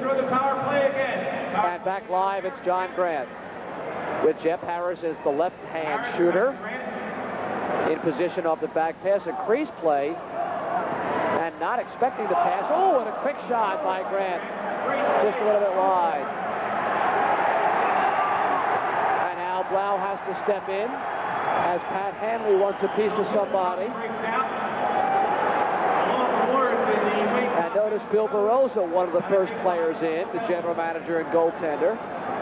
And it looks as if Hanley will get an escort to the penalty box for that display of temperament.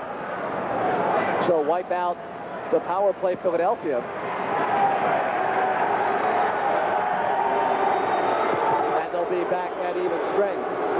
Kevin Cook's out there doing a little demonstration for the New Jersey Saints, getting the Philadelphia fans upset. Called a high stick at 9:36. So the Saints a chance to cut into the lead now on the power play, the penalty unit for Philadelphia. Now, Grönecker, the injured player with that knee problem, one of the leading shorthanded players for Philadelphia, he's not available. So some patchwork. 4-on-4 now for New Jersey, trying to wipe away the rest of the penalty. That's Huff behind the net. Killing some time, hoping to get the manpower advantage. That's Norm Engelke out at the top. Shot clock at 15. To Kevin Cook. Cook works to his left, takes the hit from Tucker, and gets it up. And a nice light foot save by Bilger, who held his ground well. And 4-on-4, John Tucker leads the break. Under 5 minutes remaining. I think I'd send Tucker against Cook right now. Cook's got a little bit of a temper problem, and let him go. Good screen, double team, and the back pass comes from it. The shot is wide. And a bit of a break now for Scott Huff. Can't get past the back checker. He's got a man, Jeff Goldberg, alone in front, off the pipe. Off the pipe is Goldberg, alone in front. And Bilger picks it up with a stick. And slowing the pace right now is John Tucker. Tucker is the captain of this club.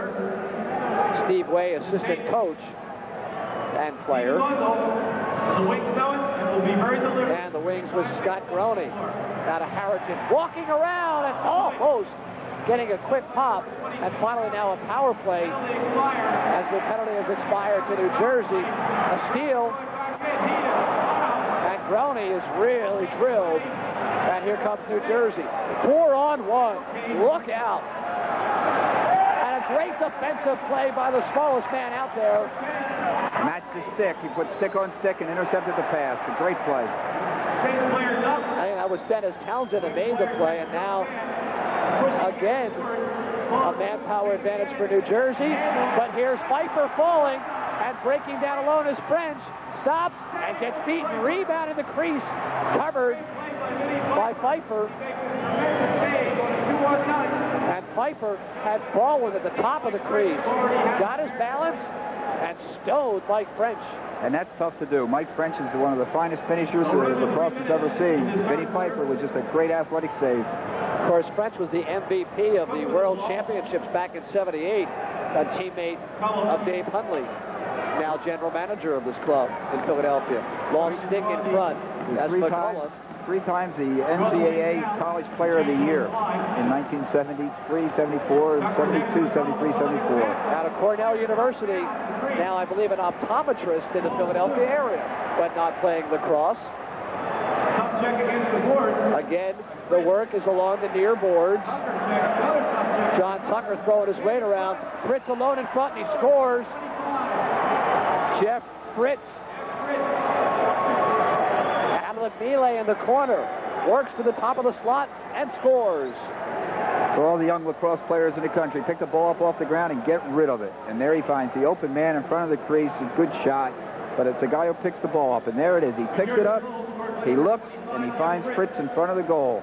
A great pass, a great look. Fritz puts it away for the score. That's Rocco Guglielmo that had the assist. So 2:17 remains in quarter number 3.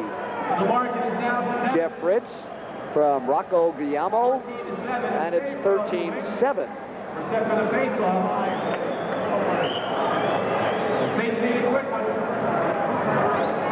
And playback underway, controlled cleanly by Philadelphia. Scoring is 4-4 in this quarter. John Brandt works the right wing. Stops just on the top of the attack zone. And gives off. Philadelphia working from the top again, as they've done most of the game. Steve Way works now to the right corner. Good screen, good usage. But Pfeiffer can't be beaten on one of those kind of shots. And New Jersey a clean possession and some high sticking in front. Here's Fritz. He could be the quickest player in the country. You like watching him play, don't you? He has got some speed. He's got a set of wheels that can go. An All-American outdoors at Washington and Lee University down in Virginia. Jeff Fritz with 1:20 remaining in quarter number 3. We'll start it over with Kevin Cook. Shot clock at 14. Cook gets a screen from Fritz. Can't work off it. Now he's hooked a little bit. Ball comes free. 6 on the shot clock. 4, 3. Shot is made with 1 second remaining. And a Bilger save. And a crease violation against New Jersey. And fine defense by Philadelphia. Here's Cook working on his own, trying to turn his man. Good wrap check. He stuck his stick inside and then came hard with the check against his chest and got the ball cleanly. It's a good check. 52 on the game clock, 35 on the shot clock as Lehman fires one wide. High arching rebound is taken and knocked out of the hands of J.R. Castle, who's been quiet tonight. Had a good opportunity but lost it. Now the shot clock is not a factor. The game clock is all that counts with 35 and counting. Good move inside again, knocked out of the hands of Jeff Harris. And back comes New Jersey. Long pass for Goldberg. One-on-one with Lehman. Throw to the pitch. Drops it back out at the top for Mark Burnham. And it's picked up loosely by Philadelphia. With 10 seconds remaining, the Wings will reset. 5. As Tucker will have the last opportunity with 3, 2, 1. And that'll do it. In quarter number 3, an evenly divided third quarter of action. 3 quarters complete. We'll come back with the fourth quarter. It's 14-7 Philadelphia. Fourth quarter of play begins when we return. Philadelphia will carry a 7-goal lead into the final quarter. Face-off totals have really been in favor of Philadelphia, 15-10 by our unofficial count. That's been a key, as has been the play of Vinny Pfeiffer in the third quarter to keep it a 4-4 period, Tony. Absolutely. Vinny Pfeiffer's been a big factor, 13 saves when he gave up 4 goals. And here's Philadelphia accepting the opening face-off. Now moving to our left. Make sure you make yourself heard. Loose ball. Ciccarone goes for it, left wing. As a coach, this is when you'd love to see your team really put them away right here. It's a big first goal for the start of the fourth period. It'll be interesting to see who gets it. Driscoll almost hits Hollihan perfectly, and a boarding call on Tucker. Well, that'll be a boarding call on John Tucker. He lined his man up and drilled him. Here it is. There's no doubt about it. He comes from 10 yards away, back to him, and just puts him into the board. And the key is that his back is turned. Right. On the side or front is fine.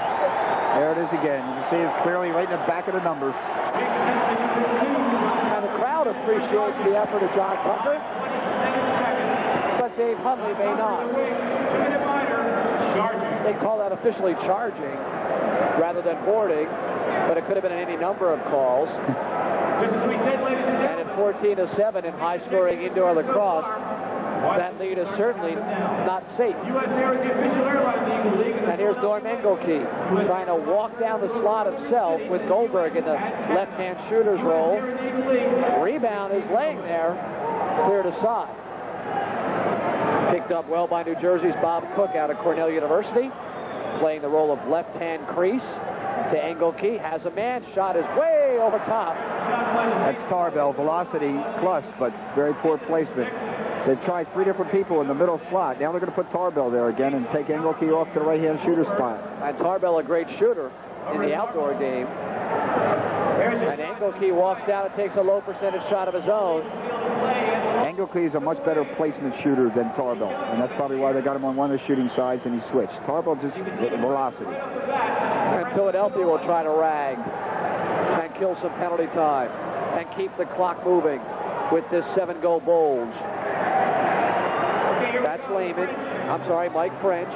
Alone in front, short-handed. Paul French hits the crossbar. Pfeiffer might have gotten a piece of it, and it's Fritz. I think I agree with you, Larry. It was the pipe. It wasn't Pfeiffer. Here they come 3-on-2. And one pass too many, perhaps, as Bilger had the angle cut down once more and gave them nothing to shoot at. That was Greg Tarbell down the right wing. Oh, and a cherry-picking play for Philadelphia goes awry. And back comes New Jersey.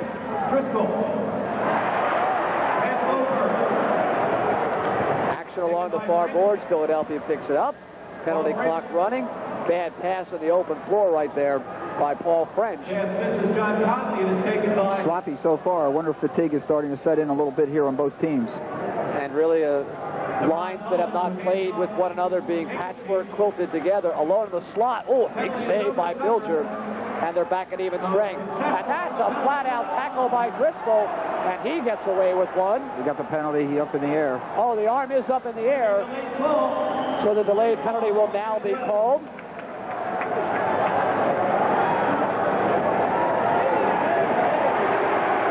And it's either going to be Picola or Driscoll. Here comes the hit that led to the penalty along the far boards. See if he gets him, and he keeps it there. So he pulls him down by the neck and face mask. His stick was right up in his face. Pulled him down from the behind. Now, the original swipe is legal. It's just keeping the stick and using the hands. Absolutely. And it looks like Bob Picola headed for the penalty box for 2 minutes. Really, our replay indicated that John Driscoll did actually throw that high stick, and yet it's Picola. Grant almost sneaks it through, and he does. And he does. Vinny Pfeiffer gives one up between the 5 holes. Pfeiffer got the save on the bottom of the stick, but then it crawled underneath. A little bit of top spin, perhaps? It could have been, the stick hit it, and then it's spun. We'll see here on the replay. John Grant, a la Tim Kerr, not much of a celebrator. There it is, off his own glove. Yep, glove and heel, I think, as well. But it's in no matter what, and that's a big goal, as I said. I think that could Philadelphia can put it away here now. That's really a big goal. And John Grant now the hat trick on the night. And the crowd will respond to that. I think Dave Hundley would like nothing better than to see his team play for 3 minutes now and not give up a goal and then get one and go another 3 minutes and do the same thing. But that certainly helps. Here you go, 3-on-0. All alone. Will he pass? He will. Play develops and a backhand shot attempted. Stopped by Pfeiffer. That was off Pat Hanley. With 11:47 remaining and counting. Here comes New Jersey. John Tucker waiting to greet Bob Cook as he comes across the line. That's the attack zone. Top of the slot. No play develops for Holohan. Take that Tarbell, rather, who fires well wide as he loses his footing. And here's a break for Philadelphia. And he can run. Right on in and a shot. Just wide. Pfeiffer may have gotten a piece of that one. Off John Tucker. And the Wings still in possession. Bugged from the rear. Legitimately is Greg Dexter Manley, but he comes up with a loose ball. Will walk in himself. Back passes smartly. Shot and score. Oh, what a nice back pass. Excellent From play. Manley to Hanley for the goal.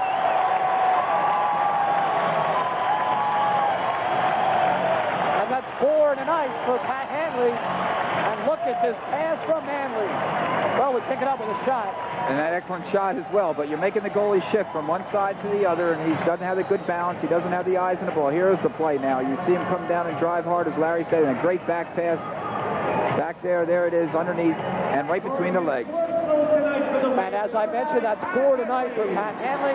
Now with 6 on the season, and the lead is back at 9.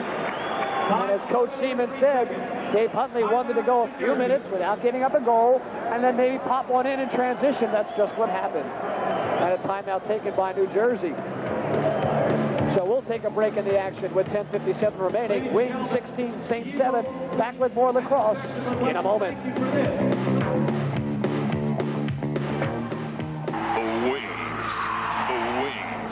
The Philadelphia Wings are back on Valentine's in a wild game of pro box lacrosse. Saturday, February 14th, a tough, ugly game. The red-hot Philadelphia Wings take on the Washington Wave. The Eagle League presents the age-old sport of lacrosse. Now indoors at the Spectrum. Lightning fast, high-scoring, hard-hitting, rough, tough. But with the finesse of the world's finest athlete, there will be no love lost between these two teams. The Wings versus the Wave. The Philadelphia spirit lives on.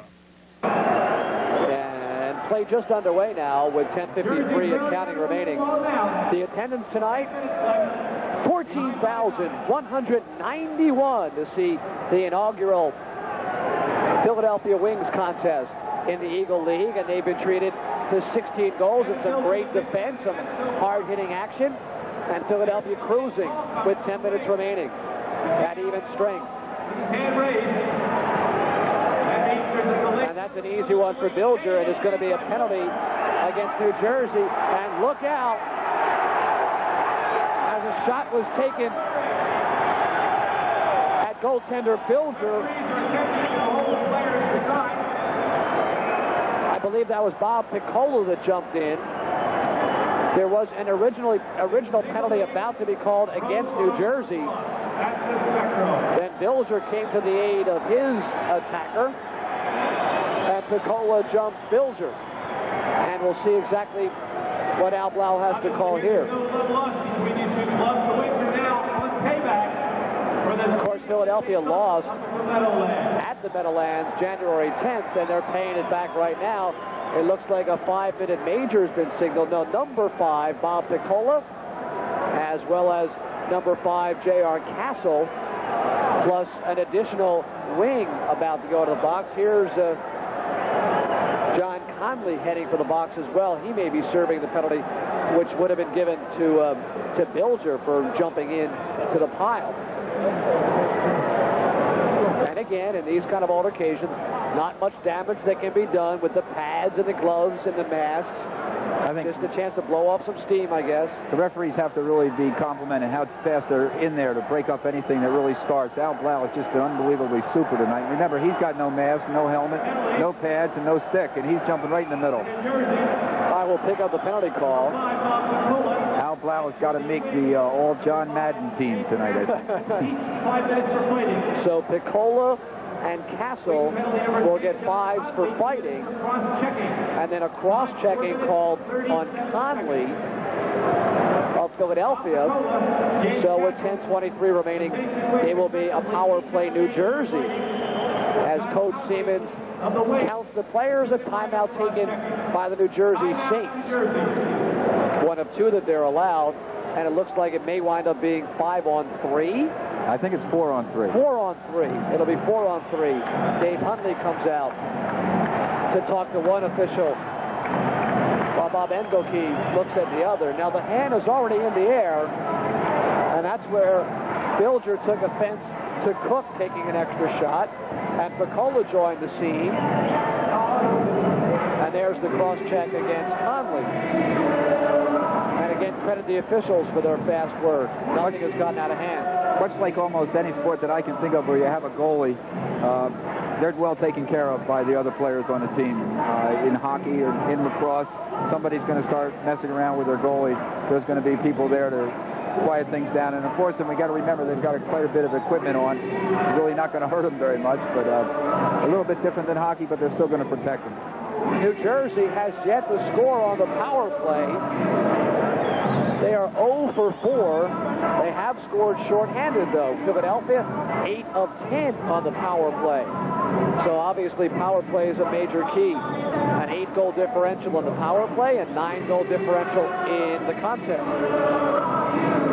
As far as penalties in the field game as compared to the box game, what we've just seen so far tonight, it's pretty similar, except that there would be no penalty shot. There is no such thing as a penalty shot. You just keep taking men off your defensive end of the field. But the roughness level would have been dealt with by the officials in much the same way? Yes. All right, here's New Jersey, trailing by 9 with a chance to try to get as close as possible to get back into it. Looks as if 5-on-4 will be the way the floor is set. So the coincidental majors to Conley and Piccola will leave the teams 5-on-4. Goldberg, a low shot wide left. Long rebound will be chased down by New Jersey. That's Greg Tarble. Good quick pass, and now it's a 4-on-3. Goldberg, the last man up, goes for the 5-hole, builds to the save, reset the clock. Cook behind. Ooh, almost a crease violation as Cook backs off. Overloading the left side, as Cook is really the crease man. Shot is way over the top. Good defense play by Ciccarone.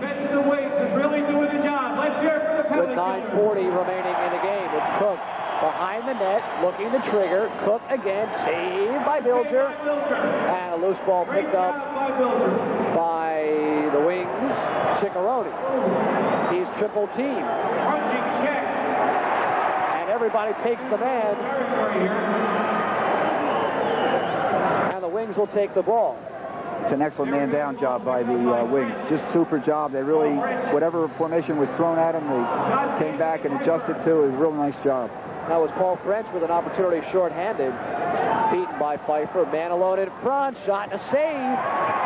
Went low for the 5-hole. Did Normango. He looked like he had some post available had he wanted it to the short side. And now a break. Here goes Paul French in 2-on-0. Stops, pops, and scores. And that ought to do it. Paul French. We talked about the good basic technique of a good shooter. We're going to see it in the replay. He keeps his stick up. It's an overhand shot. Goalie has no idea what four corner, which one he's going for. He fakes the goalie, sees which one's open, and puts it in over his shoulder. Just an excellent job. Young people are watching the program today. Here's how to shoot a lacrosse ball. Had a lot of net to shoot out after the final deep. And now 6 goals on the year for French. Oh, they're going to wave off the goal. Calling the illegal substitution, which New Jersey may have gotten away with earlier. Absolutely. And there will not be a penalty call. They'll just wipe the goal off and give New Jersey possession. But still great technique shown by Paul French. And with 8:48 and counting, if the clock would start moving, there you go. Here's New Jersey, still in control. And a shot stoned by Pfeiffer. I'm sorry, as Bilger was Cook on the shot. So McCullough switches hands, and a lovely feed across for Tashman. And he has some words after the goal for Bilger. And it's 16-8. Tashman always has words for everybody. That's his personality. Here we see it's a nice skip pass through to the lower corner to Tashman. A nice overhand shot. Finds the upper corner again. Real nice pass by McCullough. And that's the first power play goal of the night for New Jersey. And I doubt we'll go 50-plus minutes again without a team getting a power play goal in the Eagle lead. Says a lot for Bilger. Says a lot for the man-down defense of Coach Huntley. Real good job. We noticed that Jersey has tried to put a different middleman in all night long, and they finally used McCullough, and they got one. So maybe we'll see him there again on the next one. McCullough out of Hofstra University set the scene well. Allowed the put away by Tashman. And it's 16-8. And we are back at even strength. And the wing defense is really doing the job. Here we go. Here's the face-off. Face-off technique and strength, the key. Picked up by New Jersey, and that's Dave McCullough. Tries to fend off with the right arm, hold the stick with the left, and will set the scene from the center zone. The face-off in the box game is exactly the same as in the field game. The basic technique and how they started and how the players react. McCullough walks around Mike French, but has nowhere to go with the shot. And French will accept the pass from Bilger. A back pass to his brother, Paul French, who comes up the left side. And he is stripped cleanly by Cook.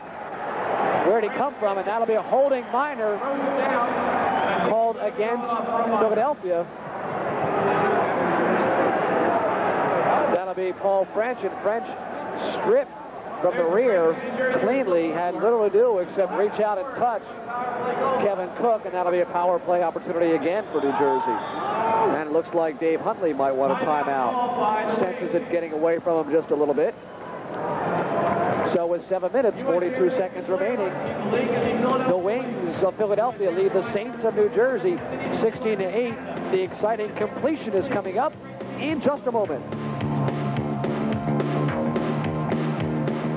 New Jersey had just scored their first power play goal of the night about a minute and a half ago with another opportunity right now. It's a game of emotion, a game of spurts, you know, and we see Jersey now with a chance to really get back in it. And they've got to score in a hurry. McCullough now working around the top in that left-hand shooter's role. And he'll drop it out front to Tarbell, who's been quiet tonight. Now he'll go way over the top. Rebound, McCullough. And Bilger beats him.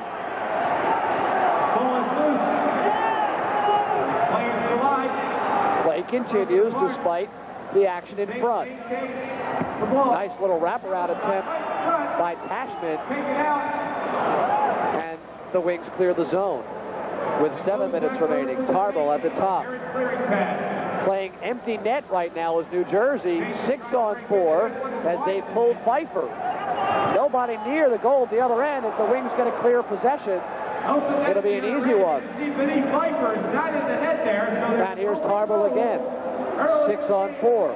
He'll shoot it low. Look for the rebound as Tashman. Look for the extra man on the offense to be setting picks on the guy who's got the ball. That's how they're working their offense now. Shot by Cook is wide. Wide open is Tucker, and he throws it the length of the floor. Now with 6:25 remaining. No personnel change for the shorthanded Philadelphia Wings, who have lost Krumenanker and Powers tonight. Jeff Goldberg will work the point.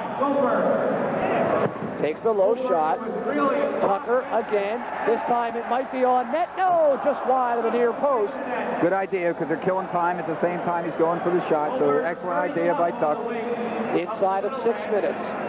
Hasn't been heard from tonight. And the penalty killer. And here's Engelke at the top. Oh, that one deflected through the slot. Rolled wide. Another shot off the right foot of Bilger. And again, able to clear the zone easily. Steve Way and the Philadelphia Wings. The outside shooters have been taking the shots from Jersey, and that's not been effective at all. They want to get the ball to the inside shooters, the people who play on the two sides of the goal. That's where they're not getting it, and that's what's been successful for Philadelphia tonight. And Pfeiffer will go back in the net right now. And the crowd doesn't like that a whole lot. They want too many men on the floor, does Dave Huntley. But Pfeiffer is back in his net. And Engelke will come off. Goldberg to the top. Off the foot of Cook in front. Recovered. Cook scores. Put the man inside. That's the difference. Tarbell and Goldberg are both outside shooters in the field game, and you can see their ineffectiveness here inside tonight. We'll see it again, and really wide open now for the hat trick was Kevin Cook. Great pass. Skips two through, and there he is. Draws him, gets him up in the air, and puts it where he wants to. It's a real nice pass. Right on the edge of the crease, perfect position. That's who you ideally want the ball to go to, your crease men. And it's a 16-9 game. Still a great performance out of Kevin Bilger, a four-year goaltender down at Maryland. Yeah, even though they gave up the goal in that series there, they did kill 3.5 minutes, and they just did a great job. Jersey now behind by 7. And here comes Guglielmi. to Goldberg. Vinny Piper, the goalkeeper, waiting the word. A couple of spin moves, but nothing develops. And it's, almost just lifted off the stick of Bilger, but no score for Natali.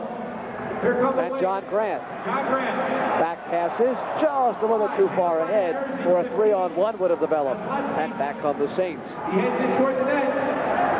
Grant lets it go through him, reversal, and down on his knees is Bilger to stone Hallahan.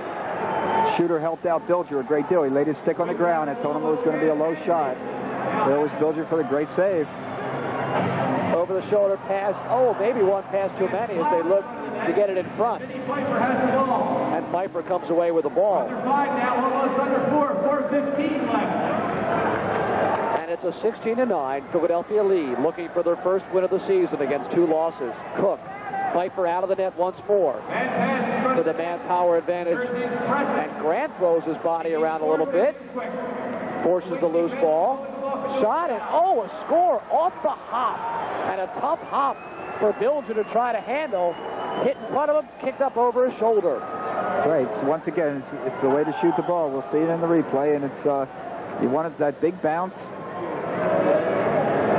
He gets it, even though he's outside. He doesn't smother it right in the crease. It bounces up over, just as Larry called it. I believe that's Rich Mullen.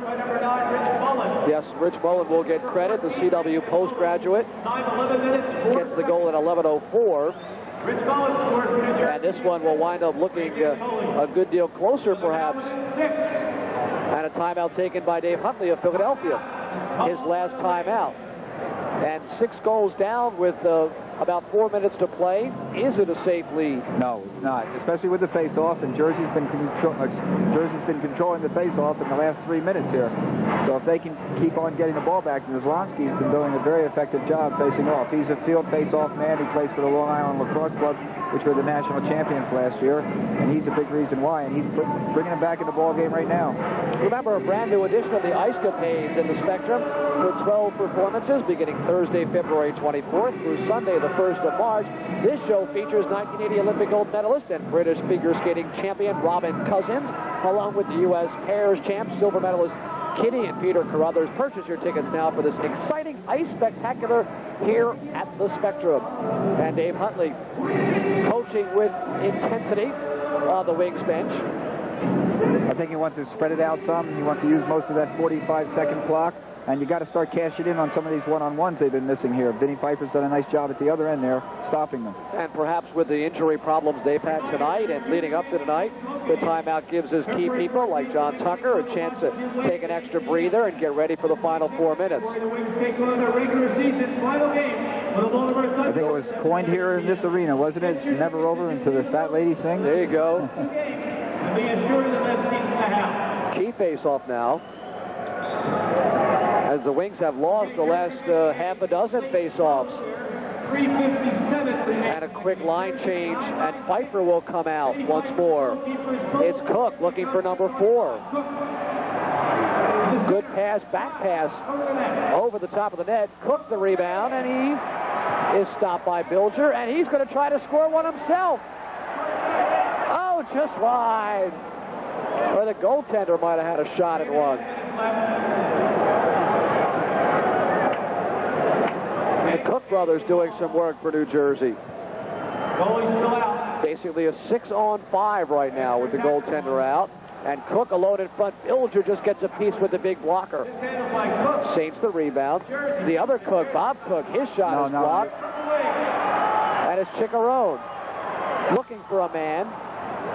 And nothing develops. They pulled the goalie very early, but it's, I don't think it's unorthodox because they're so far behind that they really got to get something going. They've got to get it going now. And they're willing to take this chance. And you notice that the Philadelphia team has gone to a zone defense instead of a man-to-man.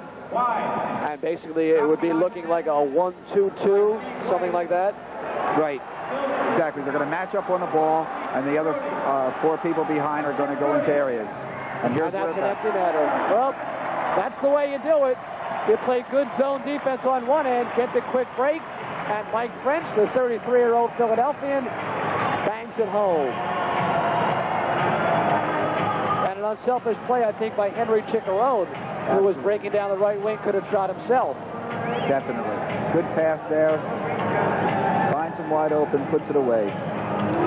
Young Mr. French may be the #1 star of this one. 3 goals and 5 assists. Has a piece of just about half of the Philadelphia offense tonight, does Mike French, and now leads the league in overall goal scoring with 9.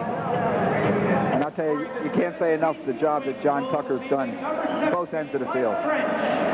John Tucker came in tonight having suffered a cracked rib and a concussion against Baltimore, and he's just been a tower of strength in front. And it's 17-10, and the Wings may be ready to celebrate their first victory in their first home floor appearance.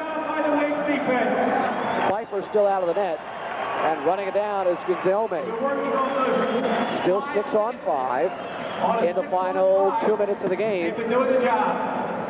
Shot by Goldberg, handled easily. Rebound picked up New Jersey.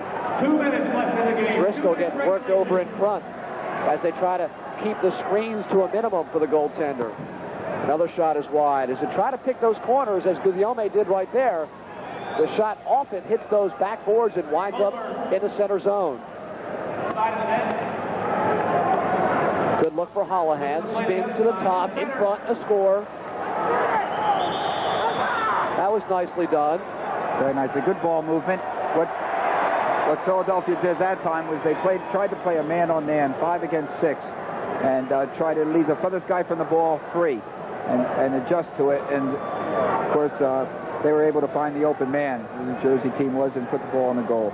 And I believe Rocco got the goal. Guillaume from Roanoke, standing alone in front, will get drilled. Finds the open man, puts it in. The slide can't come down soon enough to cover him. 24 seconds.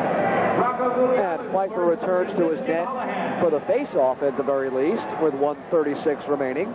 Ladies and gentlemen, the most valuable player of tonight's game, as selected by the And Lou Nolan announces John Grant as the MVP of tonight's game, as selected by the media members assembled.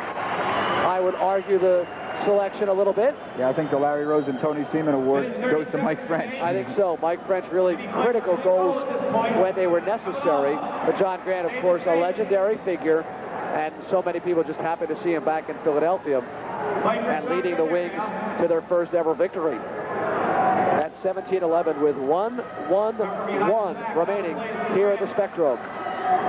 Pfeiffer in the nets. Spread it out and move the ball. Spread it out and move the ball. Find the open man. That's John Tucker.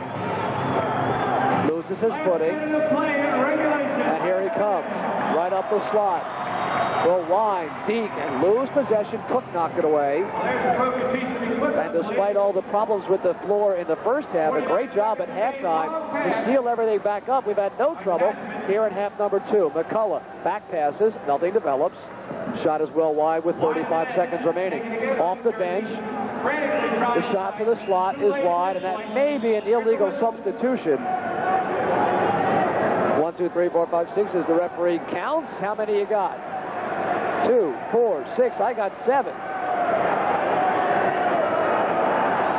And that's too many men on the floor. At least an illegal substitution violation. And they called it for traveling, huh? That's the too many men on the floor situation. That was Mark Burnham, who came from out of nowhere off the bench to get a goal earlier tonight. Popped off the bench in an unusual mode right there and got caught. So the shot clock is off. Less than 30 seconds remain. And the Wings are saluting their 14,000 plus who came out. And the salute returned tonight by an appreciative Spectrum audience. We'll count it down.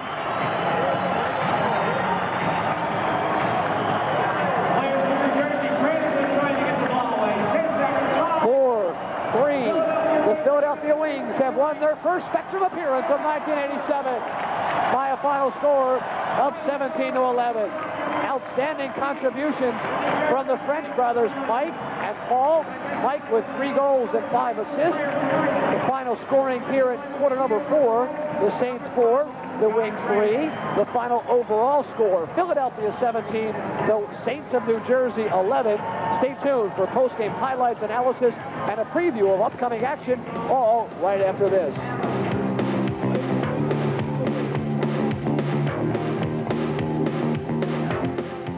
emptying Philadelphia Spectrum, but over 14,000 witnessed the first victory at home for the Philadelphia Wings, now 1-2 on the Young Eagle League season.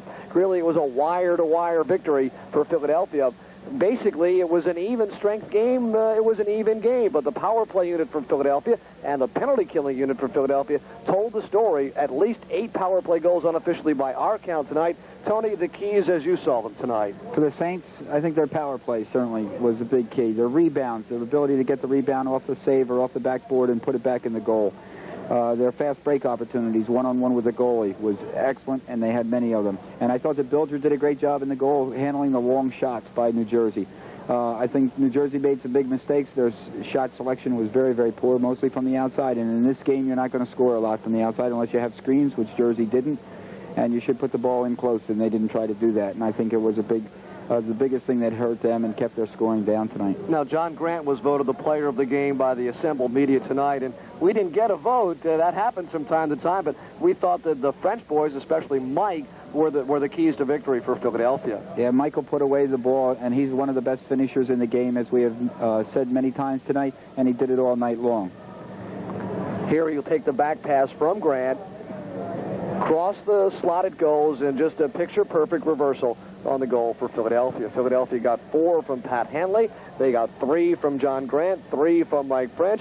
Put it together for a 17-11 victory. Kind of a slow-paced second half, but once the lead was assured, they played with good poise. Now, some injuries to Krummenacher and to Powers and some short-handed wings likely over the course of the next couple of weeks, and that had to change the philosophy for Dave Huntley a little bit, but he was able to keep the tempo just the way he wanted it. Yes, he was, and I think that by them starting off the second half with a goal and then keeping the tempo underhand, they did very well. And I think Jersey just, did make some big mistakes by shooting too often from the outside. All right, Coach Seaman of University of Pennsylvania, great job tonight. Our first Philadelphia Wings telecast. Hope you enjoyed it. We'll be back in a couple